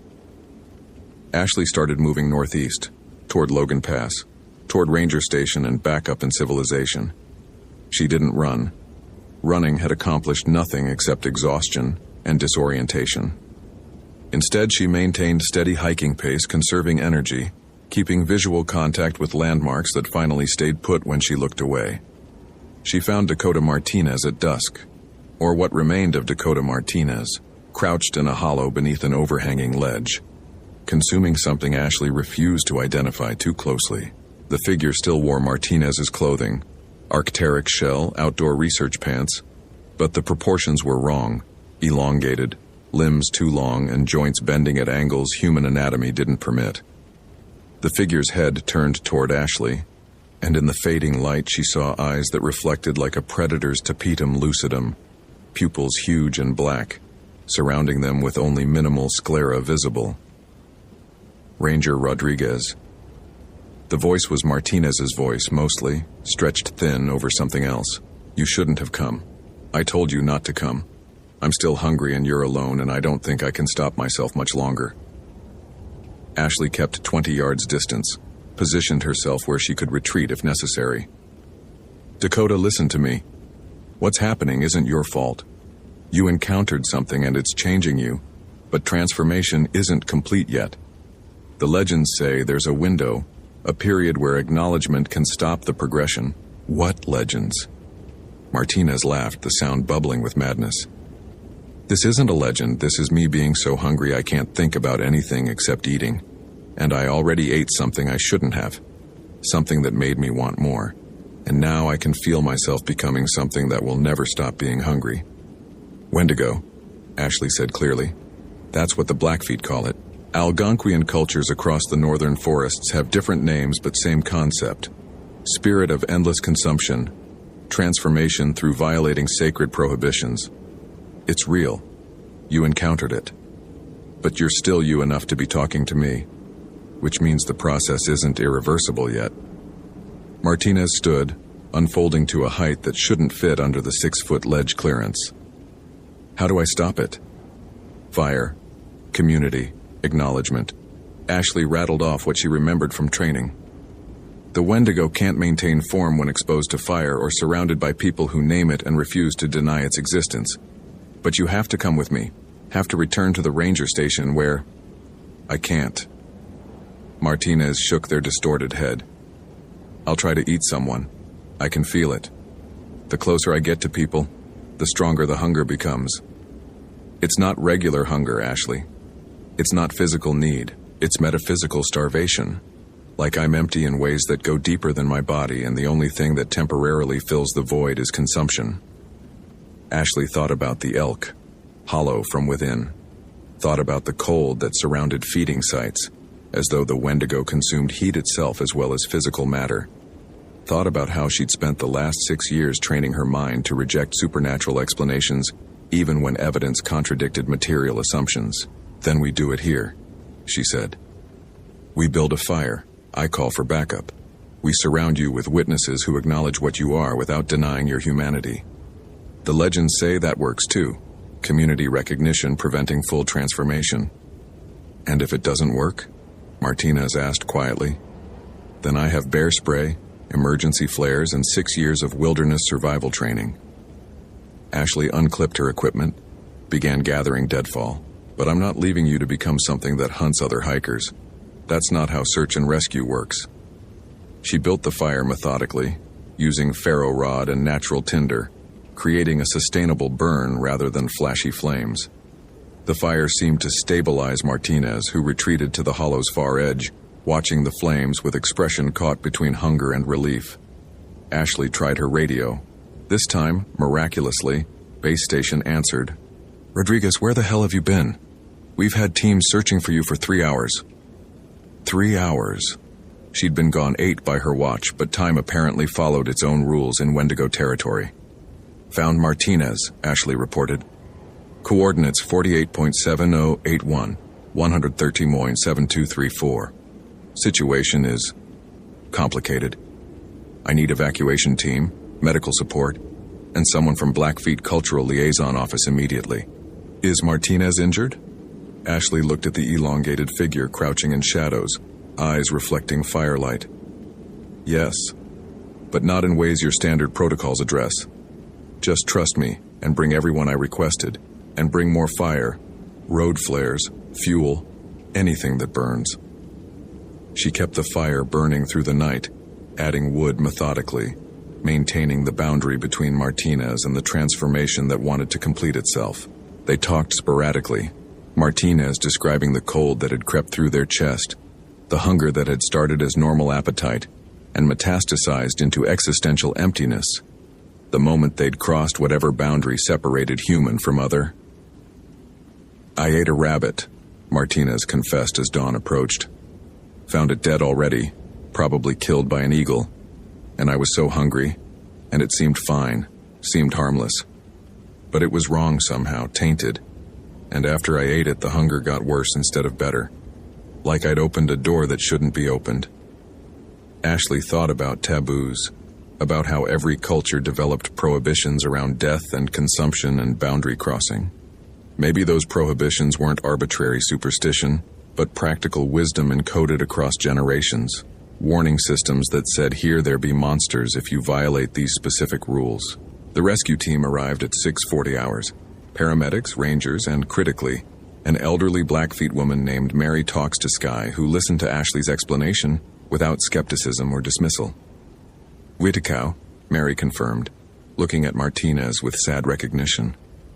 "Haven't seen this in 20 years, but it happens sometimes when people forget why the old rules exist. The rabbit was placed as bait, and you took it, and now the spirit has hold of you. Can it be stopped?" Martinez asked desperately. "Yes, but it's not comfortable." Mary began pulling items from her bag. Sweetgrass, sage, something that might have been tobacco. "You have to starve it. Completely. No food until the hunger breaks and releases you. Usually 3 days if the transformation is caught early." 3 days. Ashley watched Martinez's gaunt face, saw the desperation there, the knowledge that 3 days of absolute starvation while something consumed you from inside would be torture. But Martinez nodded. "Do it. Whatever it takes. I don't want to become something that hunts people." They evacuated Martinez by helicopter, transferred to a secure medical facility where the official explanation was severe hypothermia with psychological complications. Mary Talks to Sky went along, conducting ceremonies that hospital staff tolerated with uncomfortable politeness. Ashley filed her report, knowing it would be heavily edited before entering official records. The true account, Wendigo transformation prevented through traditional knowledge that her scientific training had almost caused her to reject, would remain in classified files where it couldn't challenge institutional assumptions about reality's nature. Dakota Martinez recovered after 4 days. the hunger breaking as Mary had predicted. Transformation reversing once feeding stopped long enough to starve the spirit rather than the body. The official explanation remained hypothermia and temporary psychosis. Everyone pretended to believe it. Ashley returned to duty after 3 days mandatory leave. She resumed patrols, resumed search and rescue, resumed her work protecting visitors from the wilderness's natural dangers. But she walked differently through the forest now, more carefully, more respectfully, with awareness that her scientific education explained most phenomena most of the time, but not all phenomena all the time. That indigenous knowledge wasn't quaint folklore but functional field guide to dangers her culture had deliberately forgotten. She carried traditional offerings now, tobacco, sage, and left them at certain sites where the forest felt different, where the boundaries between ordinary and extraordinary wore thin. The other rangers noticed but didn't comment, and Ashley didn't explain. Some lessons couldn't be taught through academic training. Some truth required direct experience, required confrontation with impossibility, required the humility to acknowledge that your worldview might have gaps where ancient wisdom still applied. She never found the hollow elk carcass when she returned to document it. The site showed no evidence of disturbed remains, no temperature inversions, nothing but ordinary forest doing ordinary forest things. But Ashley knew what she'd seen, knew what Dakota Martinez had almost become, knew that scientific skepticism, taken too far, became its own form of dangerous ignorance. And sometimes, on quiet patrols when the forest went too silent and the temperature dropped without meteorological cause, Ashley heard breathing in the distance. Slow, patient, hungry. She acknowledged it, named it, refused to pretend everything was explainable through materialist frameworks, and the breathing always retreated, having heard the only thing it really wanted, someone willing to admit it was real. Hope you felt genuine terror. If you appreciate authentic horror rooted in real folklore, consider following for more stories. Which moment scared you most? Share your theory about what happened.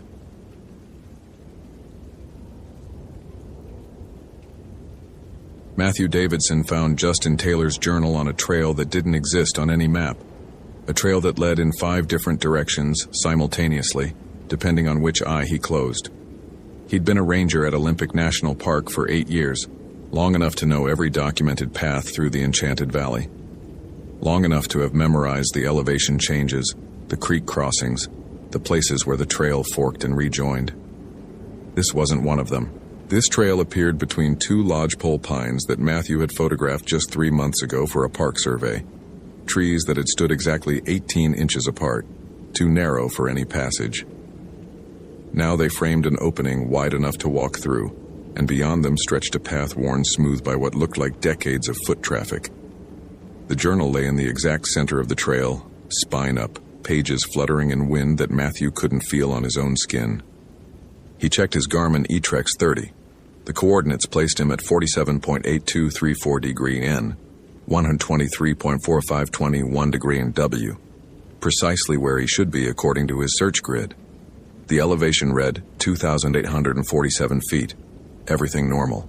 Everything exactly as it should be, except for the impossible trail and the journal that had Justin Taylor's name embossed in fading gold on the leather cover. Matthew had a degree in forestry from Washington State University and a minor in geology. He believed in soil composition, watershed dynamics, and the predictable behavior of ecosystems under stress. He did not believe in trails that appeared overnight, or in the local stories about the Enchanted Valley, stories of hikers who claimed the forest rearranged itself, of shadows that moved wrong, of spaces between trees that led somewhere other than deeper woods. He photographed the trail with his iPhone 5s before approaching the journal. The camera's timestamp read 2:47 p.m., October 23, 2014. Justin Taylor had been reported missing 4 days ago by his girlfriend after he failed to return from what was supposed to be a solo weekend hike. His car was still at the Graves Creek trailhead, registration current, nothing obviously disturbed. His emergency contact information listed him as 26 years old, employed as a software engineer at Amazon in Seattle, experienced hiker with no history of mental health issues or risky behavior. The search grid had been methodical. Matthew had been working the eastern quadrant, the section closest to the Quinault River where most lost hikers eventually ended up, following water downstream in confused attempts at self-rescue. He hadn't expected to find anything this far from the primary search area, hadn't expected to find this. The journal's pages were dry despite yesterday's rain, despite the moisture that hung perpetually in Olympic's temperate rainforest. Matthew picked it up with gloved hands, protocol for potential evidence, and opened to the first entry. September 30th, 2014. The handwriting was precise, almost mechanical. Day 1. Weather clear. Made camp at mile marker 7. Saw my first one today. Thought it was another hiker at first, but it didn't move right. Stood too still. Watched me from the tree line for 3 hours. When I looked at it directly, it wasn't there. When I looked away, I could see it in my peripheral vision. Perfectly human-shaped, but made of something darker than shadow. Something that absorbed light instead of just blocking it. Matthew's rational mind immediately cataloged explanations. Sleep deprivation, dehydration, the human brain's tendency to create patterns, to see faces and figures in random arrangements of light and dark. He flipped forward, scanning entries. October 2nd. They're following me. Counted 7 distinct ones today. They never come closer than 30 feet, but they're always there just at the edge of where I can't quite see them clearly. Started marking trees to make sure I'm not walking in circles. The marks keep disappearing. October 5th. Found another hiker's pack. Old. Maybe from the 80s based on the style. Name tag said Robert Morrison. Looked him up on my phone before the battery died. Missing since 1987. Last seen on the Enchanted Valley Trail. They found his campsite but never found him. I think I know why. I think he's still here. I think they all are. October 8th. The trail is changing. I've been hiking for 8 days, but I'm still in the Enchanted Valley. Should have reached the ranger station days ago. Every time I check my map, the landmarks are in different places. The river runs uphill for 3 miles, then falls in a waterfall that shouldn't exist. My compass spins. My GPS shows my location jumping randomly. Sometimes I'm in Washington, sometimes Alaska, sometimes nowhere that has coordinates. Last night I heard voices. Not the shadow people, they don't make sound, but other voices, human voices, screaming. The final entry was dated October 18th, 5 days ago. The handwriting had deteriorated into barely legible scrawl. They're not shadows, they're gaps, places where reality stops. I understand now. This isn't the forest. This is what's underneath. This is what's always been underneath. The trails we follow are just skin stretched over something vast and hollow. I can see the tears now. See where the skin is thin. They're widening. I think they want me to come through. I think I'm going to. I think I have to. Maybe on the other side, directions make sense again. Matthew closed the journal and looked up. The impossible trail was gone. He stood between 2 lodgepole pines exactly 18 inches apart, no room for passage, just the regular forest continuing in all directions. His Garmin still read the same coordinates. The timestamp on his phone confirmed only 3 minutes had passed since he'd photographed the trail. 3 minutes during which he'd read 9 journal entries spanning 18 days. He keyed his Motorola radio. Davidson to base. I've found evidence related to the Taylor search. Requesting additional units at my coordinates. Static answered. Not the normal radio static of interference, but something that sounded almost like breathing. Deep and slow and coming from multiple directions simultaneously. Matthew adjusted the frequency. Tried again. Same result. He checked his phone. No service, which was normal for this elevation. But the signal bars were doing something abnormal, flickering between 0 and full and displaying numbers that didn't match any carrier standard. A shadow moved at the corner of his vision. Matthew turned his head quickly, the rational part of his brain cataloging what he saw. Nothing. Just trees and undergrowth and the normal play of light through canopy. But when he looked away, focused on his radio, the shadow was there again in his peripheral awareness. Human-shaped. Standing 15 feet away, perfectly still in a way that nothing alive should be still, with an absolute motionlessness that violated the micro-movements of breathing, of heartbeat, of blood flow. He forced himself to stare directly at the spot. Empty forest. He looked away. The shadow was closer now. 10 feet, still at the edge of his peripheral vision, still impossible to see when he looked directly at it. Matthew's heartbeat accelerated despite his conscious attempts to control it. Adrenaline dumped into his bloodstream, triggering fight-or-flight responses that his prefrontal cortex tried to override with rational analysis. This was a trick of perception, an artifact of the brain's visual processing system, which constructed reality from incomplete data and filled gaps with expectation. The journal had primed him to see what Justin Taylor had seen. Suggestion was powerful. Stress created hallucination. But the shadow moved again when Matthew turned to retrieve his pack, moved with impossible speed to stand directly behind where his head had been, close enough now that he could see, or thought he could see, the way light bent around it. Not blocked or reflected, but actively consumed, pulled inward toward some center that wasn't quite located in three-dimensional space. Matthew walked, kept his eyes forward, navigated by memory and the trail markers he knew were real. His GPS guided him back toward base camp, the coordinates updating normally now. He didn't look at his peripheral vision, refused to acknowledge what might or might not be following. By the time he reached the ranger station 2 hours later, the sun had dropped behind the Olympic Mountains, and the forest had filled with the thick gray twilight that preceded full darkness. 3 other rangers were gathered around the communications desk, all of them looking at the same thing Matthew had been avoiding thinking about for the past hour, the wall map showing the search grid. Ranger Lisa Hoffman spoke first. "We have a problem." She was 53, had worked Olympic for 2 decades, carried herself with the competence of someone who'd performed thousands of rescues. Her hand shook slightly as she pointed to the map. 6 hikers reported missing from this valley since 1982, all experienced, all carried proper equipment. 5 were never found. The 6th walked out of the forest 3 weeks after he disappeared, 60 miles from where he went in, with no memory of the time between. "Robert Morrison," Matthew said, and saw Lisa's eyes sharpen. "You found something." Matthew placed Justin Taylor's journal on the desk. "Read the October 5th entry." While Lisa read, Matthew pulled up the park's historical records on the computer. The search was easier than it should have been.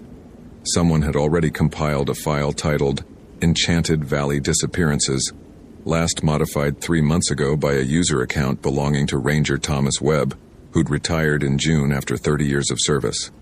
Matthew had met him twice, remembered him as gruff and dismissive of what he called tourist superstition. The file was extensive, 47 pages of incident reports, witness statements, and Webb's personal notes. The earliest case dated to 1952, a geological surveyor named Patricia Henderson, who'd been mapping the valley. Her equipment was found, including her field notebooks, showing increasingly erratic data, elevation measurements that didn't match topographic surveys, compass readings pointing to multiple norths, sketches of landmarks that didn't exist. The last entry read, "The shadows are moving wrong. They're not following the light source. They're moving toward me." 1967. 3 hikers disappeared together. Their campsite was found intact, meals still warm in bowls, all gear accounted for. No signs of struggle or animal activity. One tent had a journal inside describing figures made of absence that stood in places where space seemed to fold in on itself. 1982. Robert Morrison, the name from Justin Taylor's journal. Official report stated he walked out of the forest disoriented and dehydrated, but physically unharmed. Webb's personal notes included a different story, an off-the-record interview where Morrison claimed he'd spent 3 weeks in between, his phrase, walking through forests that didn't follow normal geometry, where the same landmarks appeared at different elevations, where day and night cycled irregularly, sometimes lasting hours, sometimes minutes, where shadows moved independently of their casting objects. 1994. A park ranger named David Chen. His body was eventually found, officially attributed to a fall. Webb's notes questioned this. Chen was experienced climber, Fall location doesn't match injury pattern. Skin showed unusual discoloration, patches of extreme pallor as if light had been pulled out of tissue itself. Autopsy noted abnormally low vitamin D levels despite sun exposure. Request for further investigation denied. The pattern continued. Every 7 to 9 years, always in the Enchanted Valley, always experienced hikers or rangers who understood the wilderness, never groups larger than 3. Victims reported the same phenomena: reality inconsistency, shadow figures, trails that led nowhere or everywhere, the sense of space folding in wrong dimensions. Webb's final note was dated June 15, 2014, his last day. They're not hallucinations. I've seen them myself over the years. Never told anyone because they'd pull my certification. But they're real. Or there's something real wearing the shape of unreal. I think they're gaps in what exists, places where existence thins out. The forest here is old, older than the mountains themselves. Something lived here before geology, before physics stabilized. Something that existed when reality was still flexible. It's still here, in the spaces between trees, in the moments between heartbeats. It's patient. It's hungry. It doesn't want to harm. It wants to absorb, to add to itself. Every person it takes becomes part of the absence. They warned me when I was new, the Quinault elders. They have stories about the hollow places, about people who walk into the forest and become part of the nothing. I didn't believe them. I believe them now. I'm retiring before it decides I've been here too long. Matthew looked up from the computer to find all 3 rangers watching him. Lisa spoke quietly. Tom showed me that file before he left. Told me to read it if anyone else went missing here. I thought he'd lost it. 30 years in the woods, you see things. Brain makes up stories. I thought that's what it was. But, Matthew prompted, but yesterday while we were setting up the search grid, I saw something at the edge of the tree line. Just for a second, in my peripheral vision. Human-shaped, but wrong. Made of something that wasn't quite darkness. Thought I was tired seeing things. Then Chen's daughter called this morning. Lisa's jaw tightened. She's been researching her father's death. Has questions about the autopsy. Wants to know why no one investigated the witness statements from other rangers who claimed they saw shadow figures near where her father died. The radio crackled. All 4 rangers turned to stare at it. Through the static came a voice. Thin, distant, fractured, as if traveling through layers of interference. Davidson, can you help me? The trail keeps, they're everywhere, can't tell which, real. Matthew grabbed the handset. Justin Taylor, if you can hear me, stay where you are. Mark your location and stay put. Tried, but markers disappear, think I'm underneath, can see the tears. Reality is so thin here, you have to, before they... The transmission cut to static that resolved into something almost like words, syllables that didn't match any language Matthew knew, speaking in rhythms that made his inner ear ache and his vision distort at the edges. He switched off the radio. The silence felt almost worse than the sound. We need to pull the search, Lisa said. Scrub it completely. Tell the girlfriend we found no evidence, close the case, wait for him to walk out like Morrison did. If he walks out, another ranger added. Morrison was lucky, or unlucky, depending on how you look at it. Matthew's scientific mind rebelled against the implication. People didn't just disappear into nothing. Reality didn't have gaps. The universe operated on consistent physical laws that didn't bend or break regardless of location or local folklore. But he'd seen the shadow, had felt the wrongness of its movement, had read 30 years of consistent testimony from reliable witnesses describing the same impossible phenomena. I'm going back out, he said. Matthew, with proper equipment, real-time GPS logging, multiple cameras including thermal imaging, everything documenting simultaneously. If there's a rational explanation, I'll find it. If there isn't... He stopped. Didn't finish the sentence because finishing it required accepting premises his education had trained him to reject. Lisa was quiet for a long moment. Finally, Tom left something else. Said to give it to anyone who went looking. She retrieved a small leather pouch from her desk drawer. Inside was a collection of objects.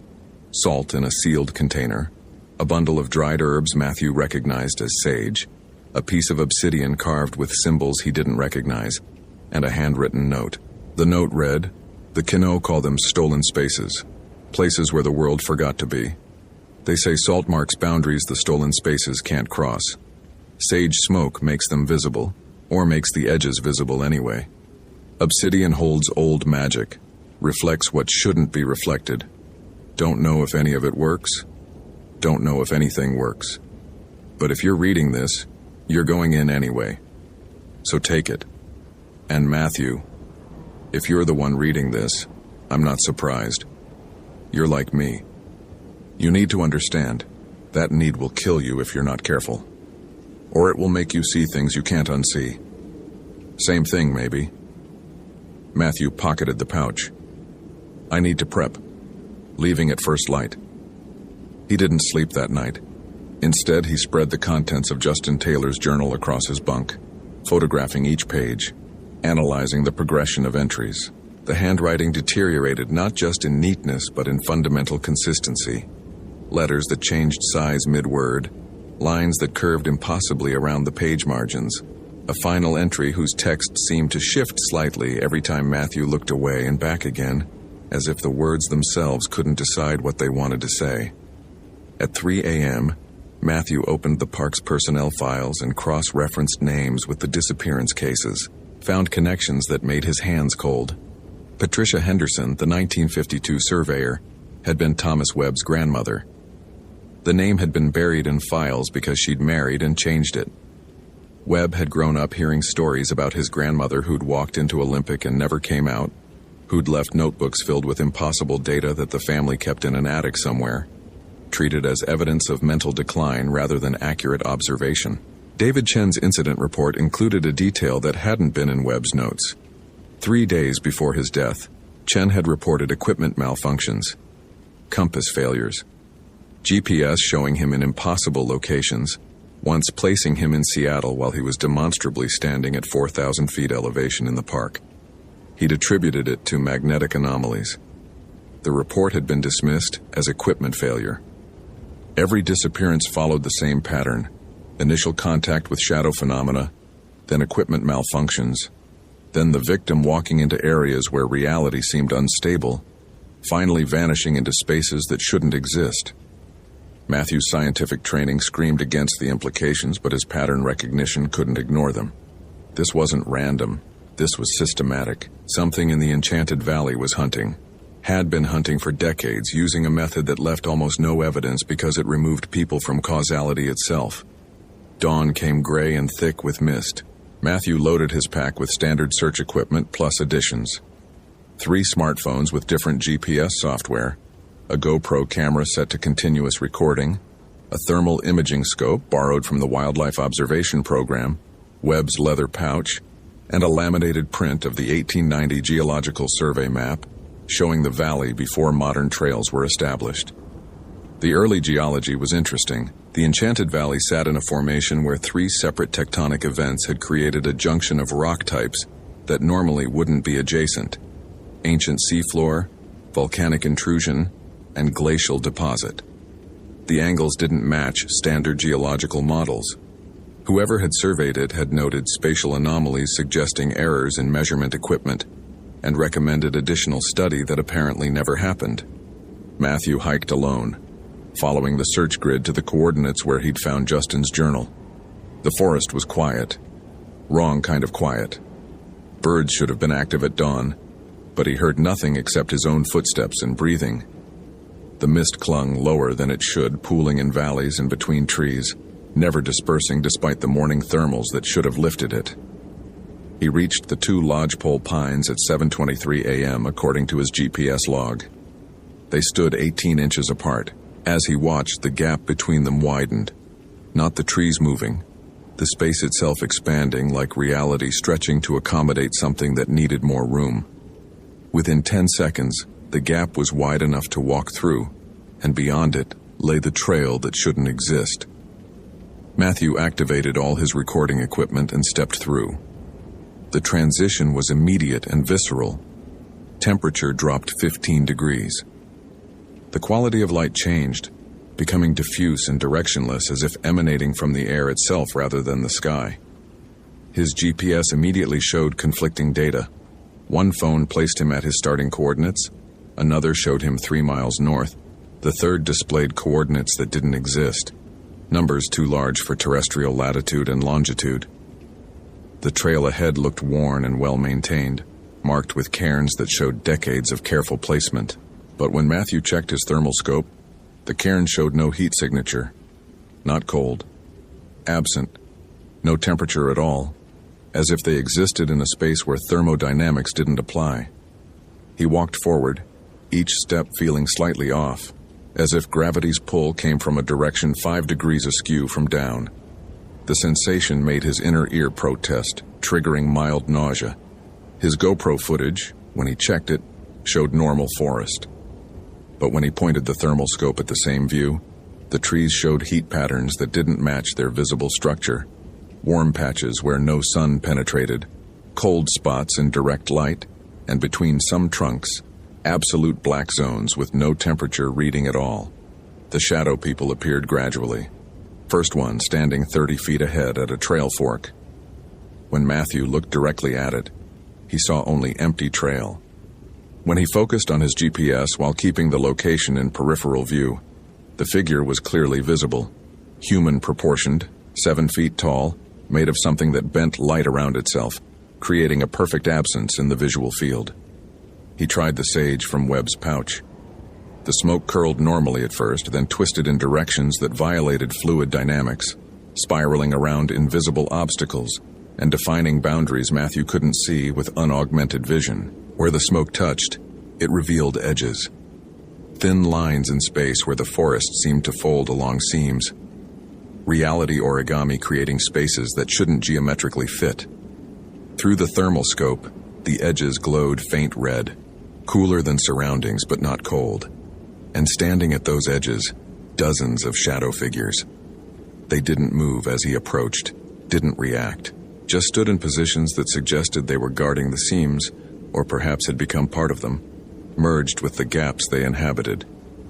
Matthew marked the trail with chalk, drawing arrows and writing GPS coordinates at 20-meter intervals. When he looked back after walking 100 meters, the marks were gone. Not weathered or erased, gone as if they'd never been made. The trail behind him looked identical to the trail ahead, endless, unmarked, leading back and forward with equal plausibility. He checked his phone log. According to the timestamp, he'd been walking for 40 minutes.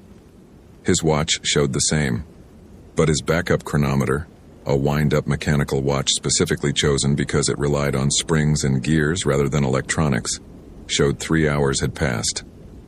Time was broken here. Or time was functioning normally and space had changed, stretching or compressing to create apparent temporal discrepancies. A voice called from ahead. "Davidson, is that you?" Matthew recognized it. Justin Taylor, sounding close and clear despite no visible source. He moved forward, thermal scope raised, and found Justin sitting beside the trail, physically present, apparently unharmed, wearing the same clothes described in his missing persons report, but the thermal scope showed something wrong. Justin's body temperature was uniform, no variation between core and extremities, no heat differential between skin and clothing, no breath vapor despite the cold. Justin Taylor?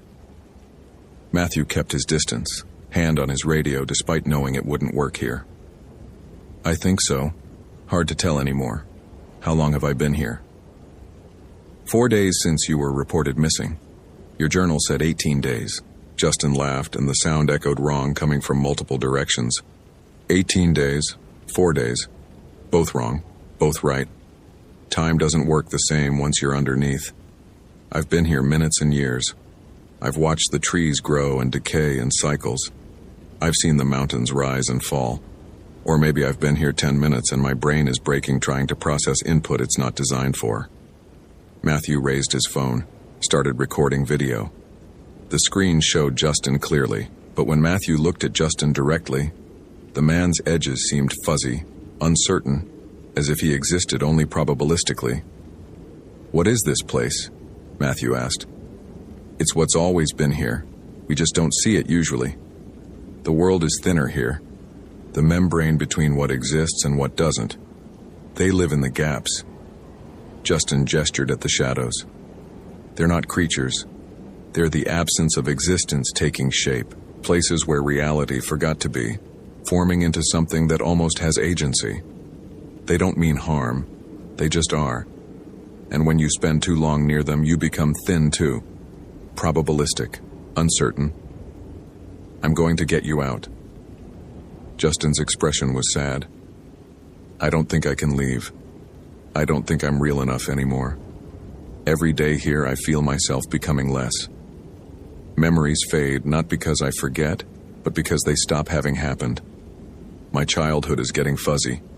Not the memory of it, but the fact of it. I'm being erased backward through time. Soon I'll be like them.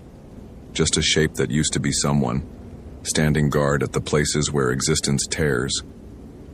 Matthew's rational mind finally broke. Not shattered, but bent, reorganizing itself around new axioms.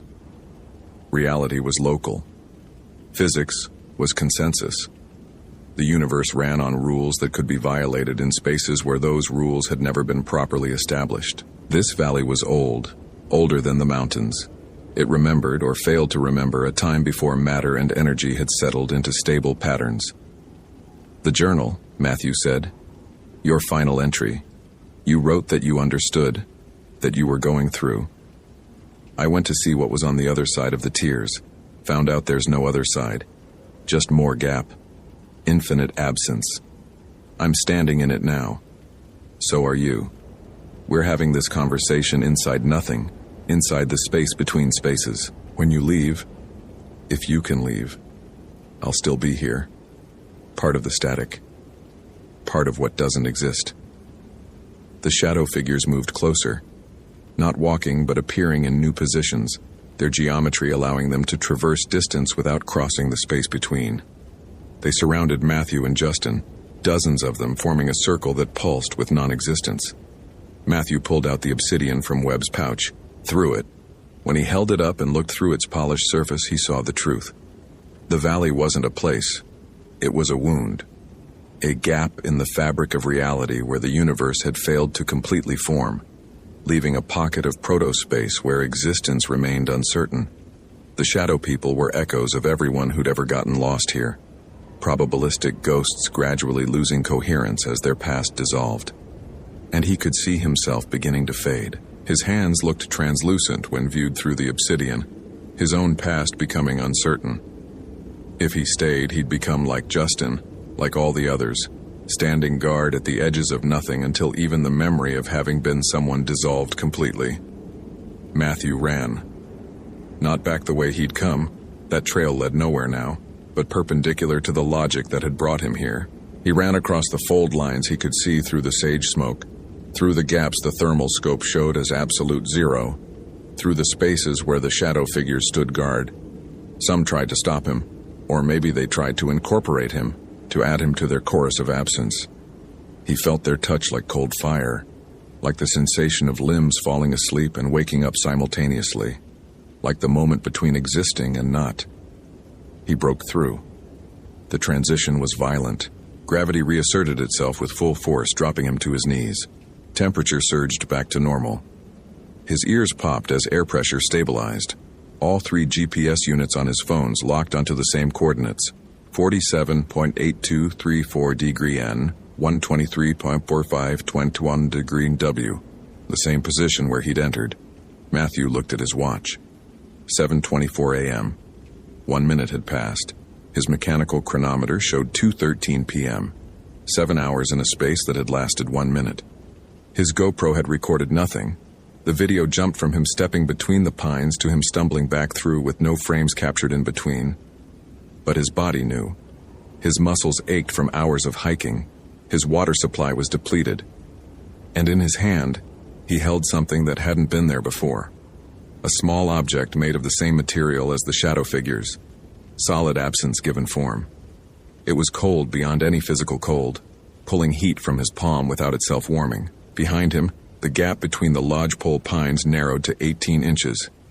Through that gap, barely visible, Matthew saw Justin Taylor standing motionless among the shadow figures, watching, already becoming translucent, already forgetting he'd ever been real. Matthew radioed base. This time it worked. Davidson to station. No sign of Taylor. Recommend closing active search. I don't think we'll find him. The official report attributed Justin Taylor's disappearance to the same causes as others before him. Lost. Succumbed to elements. Body likely displaced by predation or water. Case closed pending discovery of remains. Matthew didn't write about what he'd actually found. Didn't mention the spaces between spaces or the shadow figures or Justin's transformation into uncertainty. Instead, he filed Thomas Webb's documentation under historical interest and archived the leather pouch in his personal locker. But he kept the object he'd brought back, the piece of solid absence. At night, he'd hold it and feel its impossible cold, and through it he could see himself becoming slightly translucent, his own existence growing uncertain. He'd spent too long in the gap. Part of him was still there, would always be there, standing at the edges with the others. Sometimes on patrol, Matthew saw figures at the edge of his vision, shadow-shaped, watching. He never looked directly at them, didn't need to. He understood now what they were. Not monsters or ghosts, but echoes of people who'd walked too close to where reality ended, who'd seen the tears in existence and couldn't unsee them. The Enchanted Valley continued to claim hikers. Once every 7 to 9 years, someone would walk into the forest and find the trails that led between. Matthew documented each case meticulously, adding to Webb's files, building a record that future rangers would find and struggle to believe until they too saw the shadows moving wrong. And late at night, when Matthew's reflection in the mirror looked too thin, too uncertain, he wondered if he was still in the forest. If this, the ranger station, his reports, his daily life, was just another fold in reality, another pocket of almost existence where he'd created a comfortable illusion, while his real body stood motionless at the edge of nothing, slowly dissolving backward through time. He'd hold the object of solid absence and remember Justin's words. I've been here minutes and years, and he'd wonder if minutes and years were the same thing when you existed between the moments, in the gaps where the universe forgot to completely form. The shadows watched from the tree line, patient, hungry in a way that had nothing to do with appetite, and everything to do with the fundamental drive of nothing to become something, of absence to fill itself with whatever wandered too close. Matthew watched back, and some nights when the moon was dark and the forest thick with mist, he thought about walking between those lodgepole pines again, about stepping through into the space that wasn't space, where Justin Taylor stood guard at tears in reality, where Patricia Henderson and David Chen and 40 others had become probability echoes, about finally understanding what Thomas Webb had meant. That need will kill you if you're not careful, or it will make you see things you can't unsee. Same thing, maybe. Matthew had seen, had understood. And understanding was its own kind of death, the death of certainty, of solid reality, of the comfortable belief that existence was consistent and whole. He was already becoming shadow, already becoming gap. The only question was how long until he stopped pretending otherwise. Hope you felt genuine terror. If you appreciate authentic horror rooted in real folklore, consider following for more stories. Which moment scared you most? Share your theory about what happened.